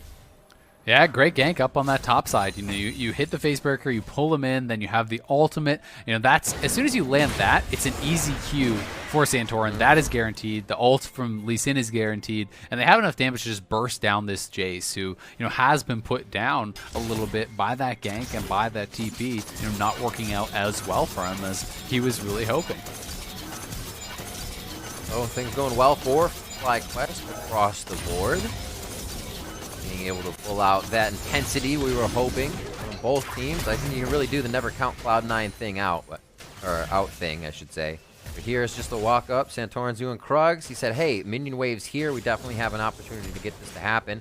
And he baits it out for just a moment before going in. Yep, we did see LCKR actually had the knockback from Hammer Form, but the pull in there, that facebreaker was already buffered by Solo, so he just gets dragged back, and that slow is enough for Solo to be able to catch up, land the ultimate, guaranteed Q for Lee Sin. Just a really good setup from him, and it's a good sign as a FlyQuest fan to see Santorin and Solo working well together as a duo, because that is that newest member. It is very important that those guys have good synergy, with their jungler as the solo laners, and already, off to a great start here. They are up 1,000 gold on Cloud9. Seems like bot lane was pushed there as we watch the replay, along with a rotation from Vulcan. A Rift Herald able to grab over the C9 side, and that's in the hands of Blabber. See, as we have 40 seconds left on our next Cloud Drake. Ocean first, Cloud. So Inferno or Mountain is going to be changing our Rift. Right now, I don't know if that's going to get too much attention as everybody gets back to the lane. Vulcan's going to join Sven there, 85 to 80 in that lane. We'll see if they can keep putting out the damage. Wild Turtle and Ignar really haven't seen too much action besides that Scuttle fight, where everybody was involved in the early part of the game. Yeah, that was a pretty spicy fight down there, and Ignar and Turtle after that getting pretty happy to just kind of farm it up, right? You have Ezreal who got an early tier off of that fight. He got the early 2 kills, so he's going to be scaling up, stacking that tier as fast as possible, trying to complete that Muramana. You can see he rushed straight towards it, and the CDR boots probably grab his Sheen next, and we'll see where he wants to go from there. But Santorin looking for a fight here in mid lane. Wants it though. He's trying to put as much damage down as he can, but he knows he can live through this one and absolutely obliterates one. Santorin goes down. Ignar's going to follow, and Blabber is just one-manning this fight. Now the rest of the team comes in, and it's going to be all of Cloud9, but will they lose another member with this happening? Turtle firing in from the side, and still FlyQuest chips away as their members go down. Cloud9 finds himself on top, and Blabber back at 100% HP. Blabber not backing down at all. The MVP there in the 1v2 just stands and fights. Nissi comes in, and they are not done. They want to dive Turtle here now. Vulcan going to try to set it up with the auto. Gets the root. Oh, they're right under. Turtle's going to get hit up hard here, and he just gets burned down by the last shot from Sven. Stopwatch under the turret denies the aggro, and this is going to be plates as well. You got to remember, Cloud9, once they want that fight, they take it. And Blabber was the one to light the fuse there. The rest of the team following through on the advantage. TP comes in. Nice dodge by Power of Evil. This is going to be a big fight here. Santorin and Ignar back in after going down. They rinse. They repeat. And they're going to try to pick up some more kills onto C9. Sven fighting and fighting as much as he can. Another shot to Santorin as he safeguards. Here's Nisqy, and though. Takes the aggro for himself. Nisqy distorts in. That's a double distort. Only one chain to the right side. And he's not going to be able to get enough calculated damage to take them Power of Evil. But here, a Sigil should be able to do it as he goes over the wall. Yes, he is able to get it out. I thought he would have missed the angle. But Turtle's back. He's got the shell on, and he's going hard. Wax on, wax off. Nisqy's getting out alive, though, and not able to pick that one up as he distorts away. And another fight going balls to the wall here in Game 2 of the Summer Split. Riv, what a treat we are getting to kick things off. This game is so hype. Nisqy there blocking multiple skill shots with his clone. Juking that back and forth to block the Ezreal Q, to block the Karma Q, the Lee Sin Q. That was sick, and this game is so action-packed. Neither team is backing down, and Nisqy may catch Ignar. How did he live? He never should have lived in that situation. Just trying to taunt them away. Gets away with 200. A sliver of HP, if you will, as the Rift Herald beats down on mid. Blabber was probably just about to lose this one as they had taken it. Next Rift Herald should be able to spawn due to the first time that Shelly was taken. Heraldine will spawn. This is let's see it again. Fun game, so. Yeah, this is starting off after the initial fight that Cloud9 had won. They look for this dive, and the dive is very well played here. Vulcan, just waiting, gets the guaranteed root auto. That allows him to land the hook for free. Then dropping the stopwatch here to drop Tower Anchor to walk it out. And they felt like, hey, we're in a pretty good position here. Sven even took the time to drop the penguin dab on him as he's walking away. But we see that the respawn has come through from Power of Evil. In comes the TP, a nice juke utilizing the home guards there onto Vulcan. Blabber had no flash, so no way out. And then the Karma root locking up Sven meant he could not kite it out, couldn't get through. But these health bars were so low. And the missed skill shot there from Power of Evil meant that it was actually an escape from Vulcan. The Karma Shield barely was able to keep Power of Evil alive, but Niski knew Distort is coming back up, distorts in, lands the Q plus the Luden's proc, and then the key play here is watch how he actually is juking. He moves the clone into the way to block the Ezreal Q, to block that Lee Sin Q, and to make it more difficult for Ignar to actually find an angle there. So really well played by Niski to clean up that kill, and this game has just been so exciting back and forth. But despite the fact it's 7-7 in kills, Cloud9 is up 2 dragons. They're up 2,400 gold somehow. Yep. Thanks to a lot of power farming, thanks to the Rift Herald cashing in on plates, and they are just doing Cloud9 things. You beat them in one fight, great. Let's fight again. Look at your Spring Split Honda MVP, a 115 to 79 in CS. You say power farming. This guy is going to town right now. Blabber, and a lot of people, you see him around for a bit, right? Blabber's been this guy that's been there, but really only joining the team recently in the last few years from the Academy side. Last split was the split he first started in and then got MVP. Where's his ceiling? We've been talking about ceilings a bit today, but I don't think we're even close to it. And again, he just gets first pick here for C9, priority on the Pixie Band, and he comes out firing on the Olaf. Even in that first 2v1 situation we saw, he didn't turn. He has been looking so damn good. There's a reason he has like an 80% win rate in LCS. And Niski on the roam. Will Solo take down? No, the Karma comes in. Ooh, safe. Shield comes out. That's the Ignite they're going to take out there. We see how much damage the Shock Blasts are doing. Bit of lethality that he has on right now. And it looks like turrets may be going down a little bit more here in favor of Cloud9. They're pressuring FlyQuest to answer mid and getting a bit of free time in the side lanes. Yeah, pretty interesting to see FLICKR going for the Lucidity boots too. That is something that you really don't see often on the Jace, but it's going to help out the poke. You get the additional CDR. The Summoner spell cooldown reduction is something that's often overlooked there too. So if you want to be playing side lanes, having that TP up more often, having the flash up more often is going to be pretty nice. And with that full lethality stacking, there are a lot of squishy members over on FlyQuest. If you can hit the Karma, if you can hit either of these marksmen, they can get softened up, very, very heavily, which opens up opportunities for Niski to fly in there and take him down. You're going for the downtown Sonic Wave. Also seeing that, you're able to apply your crowd control more, right? So you're getting your phase rush a little bit more often. You're able to the skies, hit your hammers. Getting a little faster. Fast Jace. Ace face. All up in there. Gotta go fast. Gotta go fast. A lot of people going fast this game. Power of Evil, does he have a package on him? He's heading down towards bot side. He says, hey, I have a minion wave right quick before we get back to this fight. Wards being placed down both sides. It's going to be Crescendum and Infernum. You got to watch Fen here. Fires one in. Not going to be the ultimate from him just yet. No, that was actually. He did not proc as much damage as I thought. It kind of just fizzled out. He is in the front as he sets down a Crescendum. And now Gravitum in the back there of his gun as he's going in. Solo and Vulcan going back and forth. Showstopper in as Vulcan doesn't get too much more damage across the team, and they may be able to solo out. Solo here for the kill. Fights across the board here on the river, and it looks like Dragon is going to be over to Blabber. Cloud9 picks it up. He has been the one to make the impact plays in these fights, and they're still going with 2 left on each side. Licorice almost getting it to the skies on Power of Evil, and Cloud9 fell fast in that one, with FlyQuest looking to take a little bit more. But like I said, Cloud9 got the Drake. Yeah, they got the Dragon, and still 3 for 3 kills overall. That first pick on Ignar was so big, and the Aphelios ultimate didn't do that much to the rest of the team, but Ignar was gone instantly, so they were happy with that pick. And now Licorice catching Ignar there through the exhaust. He's just hammering him. Got him with the focus resolve though, locked him up. Is it going to be enough? Oh, Ignar with the plays! Maybe the 5-finger fumble Rooski from Licorice, I don't know, but the lockdown from the Mantra Resolve was beautiful. Oh my word.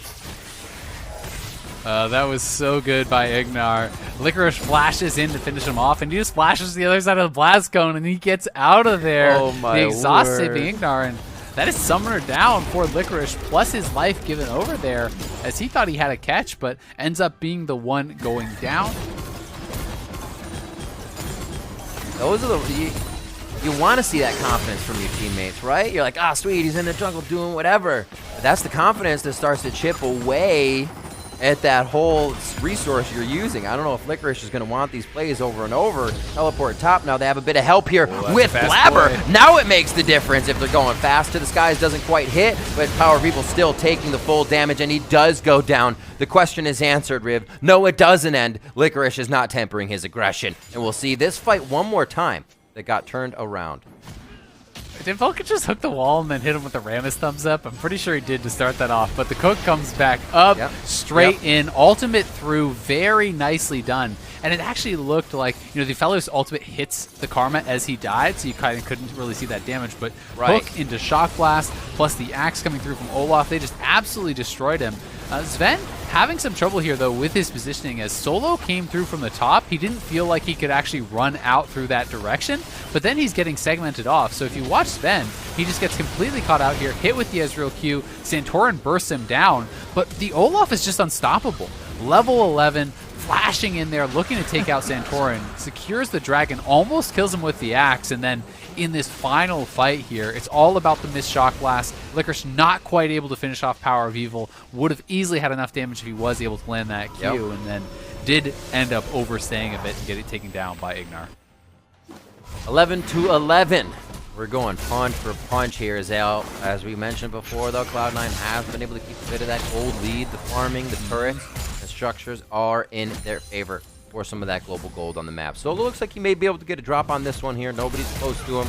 And even if, I wonder if this is going to go over to the fourth more so, where he just helps and gets the wave and takes over the lane as Solo will back.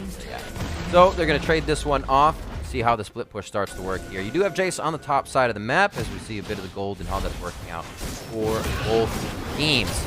Niski himself is going to get a buff. Somebody else, a player who has definitely come from a place of criticism, right, in his first split in the LCS, and kind of just shook that off, has always had a smile on his face, a dancer, if you will, very explosive. But he's definitely been showing up the past few splits, and he's definitely someone to be reckoned with. Yeah, I mean, on his kind of second return to the LCS, obviously in his earlier days with the Envy, was criticized a fair bit, but since he's been back in NA with Cloud9, he has been great, getting a lot of credit, rightfully so, as one of the very best in the league. Was first team all LCS last split and was kind of in the hunt for that MVP also. So definitely a really, really good player. But one of the most exciting things I think about Cloud9, and one of the things that really kind of makes Cloud9 Cloud9, is the fact that they are always willing to take these fights. And it's not always going well for them in this game, but they are constantly taking objectives. They are constantly getting advantages elsewhere. And they are always willing to take that fight again because they have faith in their ability to outplay in these team fights, that they can execute, that they can hit the skill shots, that they can dodge yours. And that is something that really speaks highly of how confident they are as a squad. Everything's online for them to make it feel good here, too. You have the Hurricane in for Sven. He's going to be able to kind of stand tall in this fight. Vulcan's there with the Stone Plate if anything does happen towards the backside, but they're still being careful about this. Here comes the mid lane Power of Evil with the package across the entirety of Cloud9 to shake him up a bit, but not real much comes of it. And now they're going to try to get this fight on. Haymaker over to Niski. He's able to kind of deny a bit of that damage as Solo may go down. We just lost Santorin. Solo falls as well. And in the blink of an eye, fights are happening across the board. And we just saw Power of Evil package across Cloud9. That was enough to get them to fight in a fight they had been looking at the whole time. It amazes me how they find them, as you were just saying. Yeah, and I mean, this was something where FlyQuest just had to fight because that was Soul. They got Soul right there, so they knew, all right, fourth dragon coming up, let's set up for the fight. But FLICKR lands a Shock Blast that almost 100-0'd Ignar, pushes him out of the fight. Then Power of Evil is packaging across the team. They get a double chain on Solo. They kill him. They take Soul. They're going to Bear, and Cloud9 just pushes the pace non-stop. Corki's great at this, a little too early. The steals from Corki have been seen. 3 minutes now for Cloud9 to be running around with the Baron buff, and they are showing true championship form here as they go toe-to-toe with FlyQuest, but ever so slightly always ahead, always coming out on top of these fights, or starting the fight with it in their favor. We'll see FlyQuest back, what more items they can get into their hands as they start this one off. The early game's so good for FlyQuest, it didn't seem like they could really execute on it other than in just a few fights. With Rift Herald going over to Cloud9 and the way they executed that with the waves pushing up, top lane being pushed in for Licorice, there was no real chance for FlyQuest to really get back on that. And I think Cloud9, really, we've seen this before, all they need is a bit of an advantage. That farm from Blabber, the turrets to start going down in their favor, to get that first item and make that impact. It really is, and I think that the real difference here just has been how willing Cloud9 is to move, to get advantages, to push for these dragons, to try to stack up those objectives, because a lot of the fights have actually been pretty even. I mean, it's 13-11 in kills, but yet you have Soul, you have Baron, you're up 6,000 plus gold, and you can see, I mean, look at the farm difference between Niski and Power of Evil. It's not just because Niski's like farming poorly, it's because he is constantly moving, looking to get picks, and they're willing to give some of that farm over to Blabber to put him in position to run that jungle matchup against Santorin. He's 3 levels up on Santorin, which gives him the advantage in the Smite fights, which allows him to always duel out these other members on FlyQuest anytime he runs into them. I mean, he can win fights against pretty much anyone if he's not just getting fully kited out. So, you know, Blabber is just in this monstrous spot, and now with the Soul, their team has the run of the map. MVP? Yeah, he seems pretty good. He could be in the running. Pretty good guy. Could be in the running. I like it. 25 minutes coming up on the clock here. And we are going to see FlyQuest trying to put 3 towards the top side. They don't have much here that's going to clear these Baroned up minions out. And even when you get Turtle and Power of Evil, there's still a bit of work. They can get them. Gotta be careful about that Siege minion, Cannon minion just a bit out. Don't get baited into it. That's going to be Wild Turtle's job. So they hold off. Cloud9's going to hold for now. They do have Niski mid. Talking about him just a bit ago. We saw the roam game from him. He's ever so known for, whether he's on this LeBlanc or waddling around on the Veigar. He will be there ganking your lane at some point in the game. You're here now. Second wave coming in. Solo maybe looking for a fight. Santorin comes flying off the base. Man, your feet got to be hot with home guards and no shoes on, man. Oh, so much damage on a Solo. He's the one that has to live. You know the Haymaker Shield's going to be coming up, and he's going to be able to get himself back to safety here, but the Nexus could be in jeopardy with the first inhibitor and its inhibitor turret going down. 5 minutes on those. Put it on the clock. We'll be able to see how C9 moves around those timers. A few wards placed out for FlyQuest here, but they're just trying to stop the bleeding right now, and Cloud9 has no intention to stop it. I mean, it's just crazy how good they are at pushing these advantages. Almost every single time in spring, they were ending the game at or by 30 minutes. They would just win a team fight, get a Baron, game's over. Just like that. Make it look so damn easy. And even though this game was very evenly contested in the early stages, FlyQuest was getting advantages at a number of different points.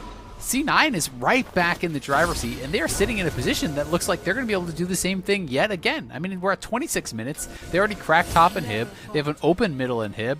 One more teamfight win, and the game just ends, and that could be happening in a minute 50 at that Elder Dragon. Yeah, it is something to take note of. We even saw a few mistakes, you know, maybe when Blabber ran up the scuttle, flashed back down, comms for mid-aggression wasn't there. Yeah, FLICKR going down towards the top side, but as I mentioned before, it's kind of crazy to see that C9 themselves are a team with so many impact players. Ways to divide those resources have never really ever given them a problem, and they're always doing the right thing. You know, nobody's ever starved. Everyone's always able to put out damage or make the fight happen in favor of the team. So if one falls down, the others are picking them back up, and that's why it's such a hard team to take down. Here, 3 in the mid lane, they would be ready to take on just about anything or disengage, and they get a true shot barrage out of Turtle to start things off. I love that they're all about the emotes this split. I am enjoying this. Yeah, they're great. Sven seems to be the biggest emote fan so far. Hit him with the penguin dab, give him some thumbs up. You love to see it. Oh my word. Get him in their head just a little bit. I mean, it could be a tilter. Oh, absolutely it can. Especially when you do like the sorries, or they're like, oops, I didn't mean to kill you for the 7th time. Sorry. Oh, that'll get you. That'll get you. Santorin just trying to check the sonic waves here. 1-2 gets about 25% of his health from a double distortion from Niski. And they are back out, testing the waters all over the place. Yeah, the water's looking pretty cold. FlyQuest doesn't want to dip their toes in there, as a Shock Blast is basically a dead Santorin. And Cloud9 isn't going to overchase, right? They are just happy to just park over here in the jungle. They want to keep all of this vision. You can see that there is a ward in the pit, thankfully for FlyQuest, because Cloud9 is hoping that they can't even approach and that they can just get a free Elder. But the wards on the exit is giving FlyQuest the information they need to at least move down and try to contest. They have got to get there fast, though. It's just going to be gone. Package! Oh, he didn't use it. Solo's going to be in there by himself. Can they answer? Whoa, he got zeroed out. That shield didn't last very long, even though it was half of his health bar. And that was down and dirty by Cloud9. They take the Drake, or take the Elder, I should say. They were ready to take a resulting fight, and they're going to go ahead and waltz right up towards that Baron side. And whether it's for Baron or just to get vision, a few of them are going to stay and grab the objectives. Yeah, they'll grab the Baron here. Grab the Baron, grab the Elder, then you are fully super buffed up, and you can move over. Ezreal, nice try for the steal, but too early there from Turtle. Obviously didn't have any vision on it himself. Cloud9 have everything they need now to close out the game. It's going to be nearly impossible for FlyQuest to hang on with multiple exposed inhibitors, with Baron plus Elder, all of the gold in Cloud9's pockets now. They have, ballooned this gold lead up over 12,000 ahead. And when you're looking at some of the itemization, it's just insane. 4,000 plus gold lead in the jungle, 4,000 plus gold lead in top lane, 2,500 in that bot lane. These are just absurd advantages. It makes you wish that you could have seen how Cloud9 went undefeated at MSI, you know? They didn't lose. I'll tell you that much. They didn't lose, indeed. Here they are pushing down towards the bot side of the map. A 12,000 gold lead, as you were just mentioning. And they are going to use that to just keep banging on the front door of FlyQuest base. Inhibitor in the mid, going down. 30 seconds on the top one to respawn. Solo. Flank, last try. Coming in from downtown. He is so big on this flank, they can probably hear him pounded down the lane behind him. Here he comes. Trying to do it. Oh my god, Santorin didn't even last the blink of a second. And they're going to try to get into the fight. Solo again in there by himself, and he goes down fast. This is going to be the rest of FlyQuest doing what they can, but they are just getting lofted away. Back to the fountain, taken out left and right. Cloud9 will keep that championship reign going. Your Spring Split champs start off strong and start the Summer Split with a win here in the LCS. What do you know it? 30 minutes on the clock. Cloud9 taking their first win of the split.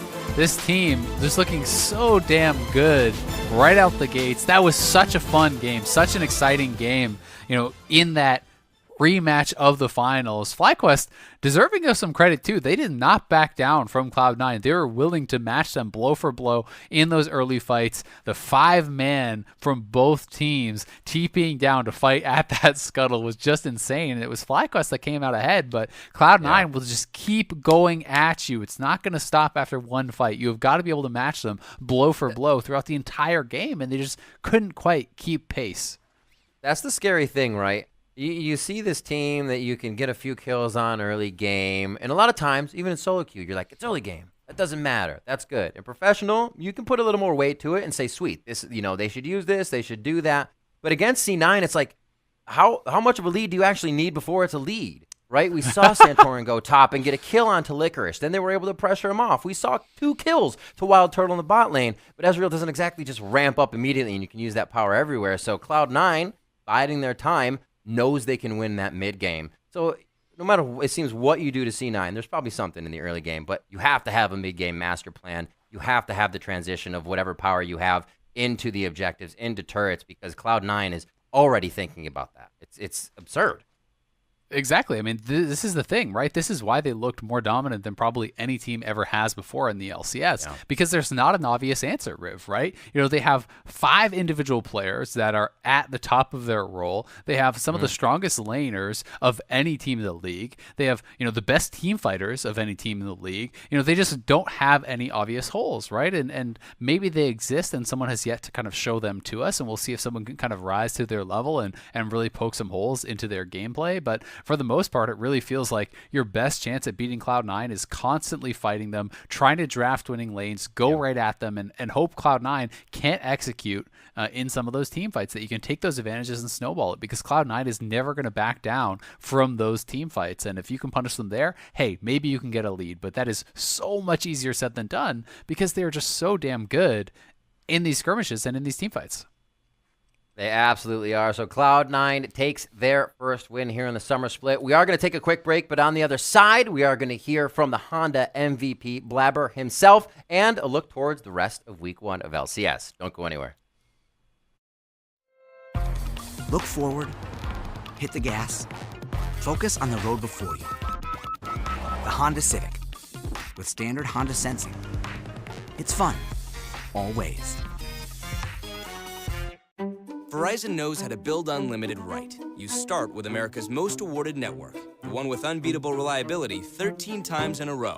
This network is one less thing I have to worry about. Then you give people more plans to mix and match, so you only pay for what you need. Verizon Unlimited plan is so reasonable, they could stay on for the rest of their lives. You include the best in entertainment, and you offer it all starting at $35. Because everyone deserves the best. This is Unlimited built right, only on Verizon.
Welcome back to Friday Night League, where you just witnessed your first 2 games of the spring split here in the LCS What.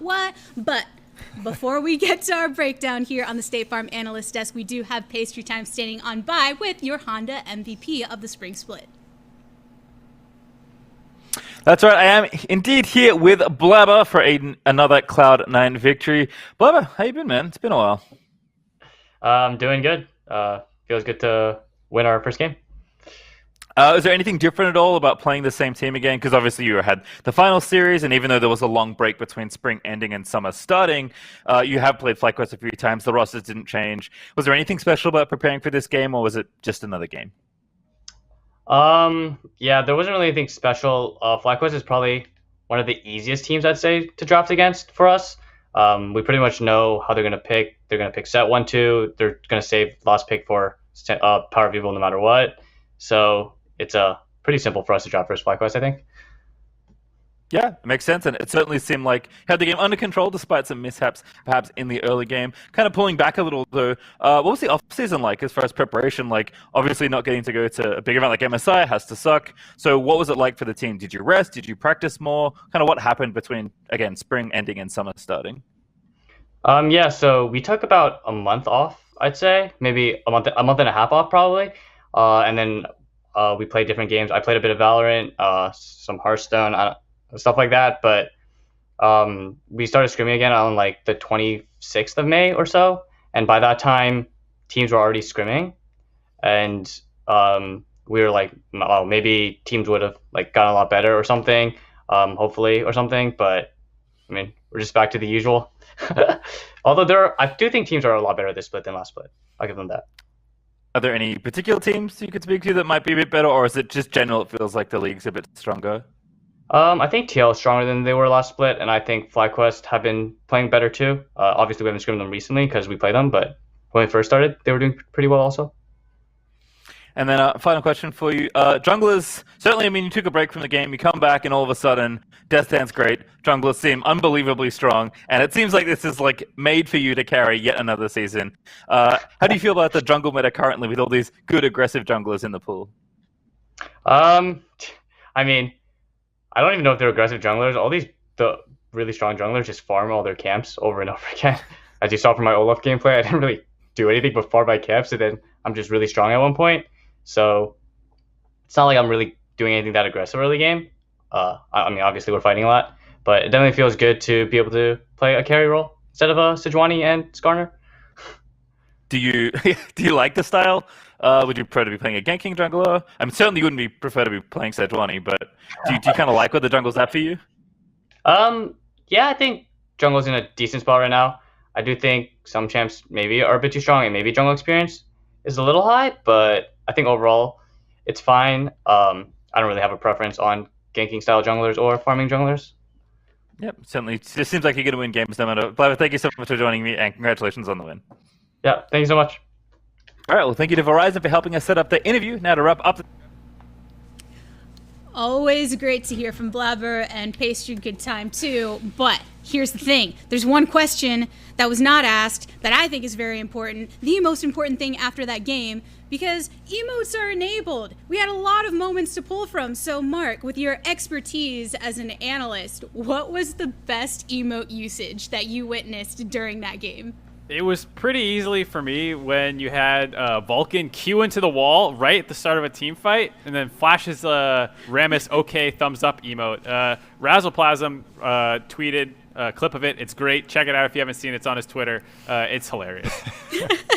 Any honorable mentions from Kobe or Prawley? Yeah, I mean, I like that one. I guess an honorable mention would also be the dab in bottom lane. I think it was Sven, after doing something good. It's so much better, though, when you do something bad, you make a mistake, and you can just own up to it, and you get to kind of take control before people flame you. So true. I'm just here to, be the real-life representation of all the emotes that we saw used in the game. But real talk, we did go into today talking about our expectations as far as picks to expect, and probably I want to get your thoughts on how Jace was executed there in the top lane. Yeah, I actually was really happy to see Jace. I would say the other picks today in the top lane were a little bit of sadness, but at least FLICKR got to play one of the not newer, but a champion that just hasn't been in meta, at least for spring. And man, those shock blasts were half HPing people, especially after they got the Infernal Drake. So I was really happy with the way he played lane. I do know he got ganked, lost flash, and he had to use TP and stuff like that, but I did like the play overall, and I do like that kind of different facet where you're bringing a top laner who's not just like a big, beefy tank, and you're bringing someone who can actually make plays on the side. Well, and speaking about one side of the top lane, Kobe, when facing off against Solo on the opposite end, there was a lot of early aggression coming out of FlyQuest. So what did you make of that particular matchup? The Licorice versus Solo. I thought it was a decent matchup. The junglers had some influence on it. I mean, both of them teleported down to the dragon. I thought Santorin actually had a good gank on the top side, though. And some of the small positives you can take for FlyQuest, even though they lost this game, were probably that. I thought they played the skirmishes really well. But the cost of it is that he got heavily out-farmed. Santorin was able to play well in the skirmishes, but obviously Blabber, talking about in his interview, continuing to focus on the camps, he had a 4-level lead at one point. Yeah, later on into the game, too, that lead just seemed more and more punishing. And looking at other portions of the team play, you got to look at Vulcan, right? He's been known for his aggression in the past, but also the engages he was able to execute here. So, Mark, why was that imperative to these team fights and the confidence that Cloud9 continues to show in those circumstances? He was basically the only reliable form of engage. You know, Jace not really going to do much. LeBlanc not going to do much. Aphelios with the right gun can contribute, but for the most part, it was all on Vulcan hitting big hooks and, you know, able to set his team up for those kills. So as that game was really bloody and really skirmish heavy, you could almost see every fight that was going in C9's favor came off the back of Vulcan. That's why it was a super impressive performance on Nautilus. And despite the fact that this was a Cloud9 victory, which was predicted by most people going into this, there was that back and forth scrappy nature. If you're looking at the perspective from FlyQuest here, Prolly, what are some of the positives, maybe some changes or things that you've seen in what they have executed here today, if any? Well, the very first skirmish that they had in the bot river around Scuttle was actually really important because Blabber was the one who got the first track on it, and a lot of teams I think would give up that kind of fight because Cloud9's usually very aggressive. Get out of here, Mark. But I just had to see if I could do it. At 6 feet, FlyQuest, Mark. 6 feet, please. My bad. Yeah, 6 feet. Social distancing. But after Olaf went into the river, I'm trying to maintain composure here. FlyQuest actually took that fight. They forced it. Even though they didn't have like mid priority, they still know the bot priority was there first, and then during that, they actually came out on top of an early game skirmish, which against C9 usually doesn't happen. So I was really happy FlyQuest took it to them there. But their dragon fights later in the game were probably not the greatest thing. Cloud9 was able to gather Drakes very, very quickly, and that's probably what FlyQuest is going to look at for review. At the end of the interview that we just heard from Blabber, he was talking about the fact that FlyQuest are one of the easiest to face off against solely in when it comes to their draft, being predictable, saving picks for Power of Evil in that last position. Kobe, do you think that this is something that could be a detriment for FlyQuest down the line, or just the fact that they're maybe going with some comfortable aspects here at the start of the split? I think that it could be a detriment versus Cloud9, but every team is going to be at a big disadvantage versus Cloud9. I really don't see a lot of the other teams in the LCS punishing FlyQuest as heavily as this. To me, this whole game was so much reassurance of Cloud9 still being the powerhouse of the region, sticking to their same playstyle. They remain proactive. They pick these winning lane matchups, and that's part of the key that he's talking about, knowing what FlyQuest are going to go with. And then they just stick to that game plan. They have Vulcan and Blabber continue to get these initiations, press the game forward, and have a similar snowball. Well, and we got to thank both of these teams for bringing us a scrappy match for our second game of the LCS for the spring split, and to all the teams that played today. Because with that, our first two games are complete. So let's take a look at the standings. And I mean, they're pretty obvious at this point with only two games in the bag. You sure, Mark? Do you got all those numbers? Are the zeros and ones telling you enough here? Yeah, it's telling me FlyQuest is going to be the 10th place team for the entire split. There you go. They're not making print screen playoffs. this, it's not changing. Looking like a line of code there on the right side. But of course, we're going to have more matches to come throughout the weekend for the LCS, since this was just the start of it all. So we do hope that you all look forward to the LCS returning tomorrow, as EG are jumping back onto the Rift for Game 1 against CLG. Then Doublelift throws on his TSM jersey, aiming to take down his former squad on Team Liquid. Then two more matches before we call it an evening. And hey, I mean, those two last matches are still going to be important to watch, right? I know we're all hyped about Doublelift on TSM, but still some good stuff to look forward to. Yeah, for sure. I think I'm especially excited about Golden Guardians and Dignitas. They were two of the rosters that had some of the most upheaval in the split, or in the offseason, excuse me. So I'm really excited to see how they start this split with those changes.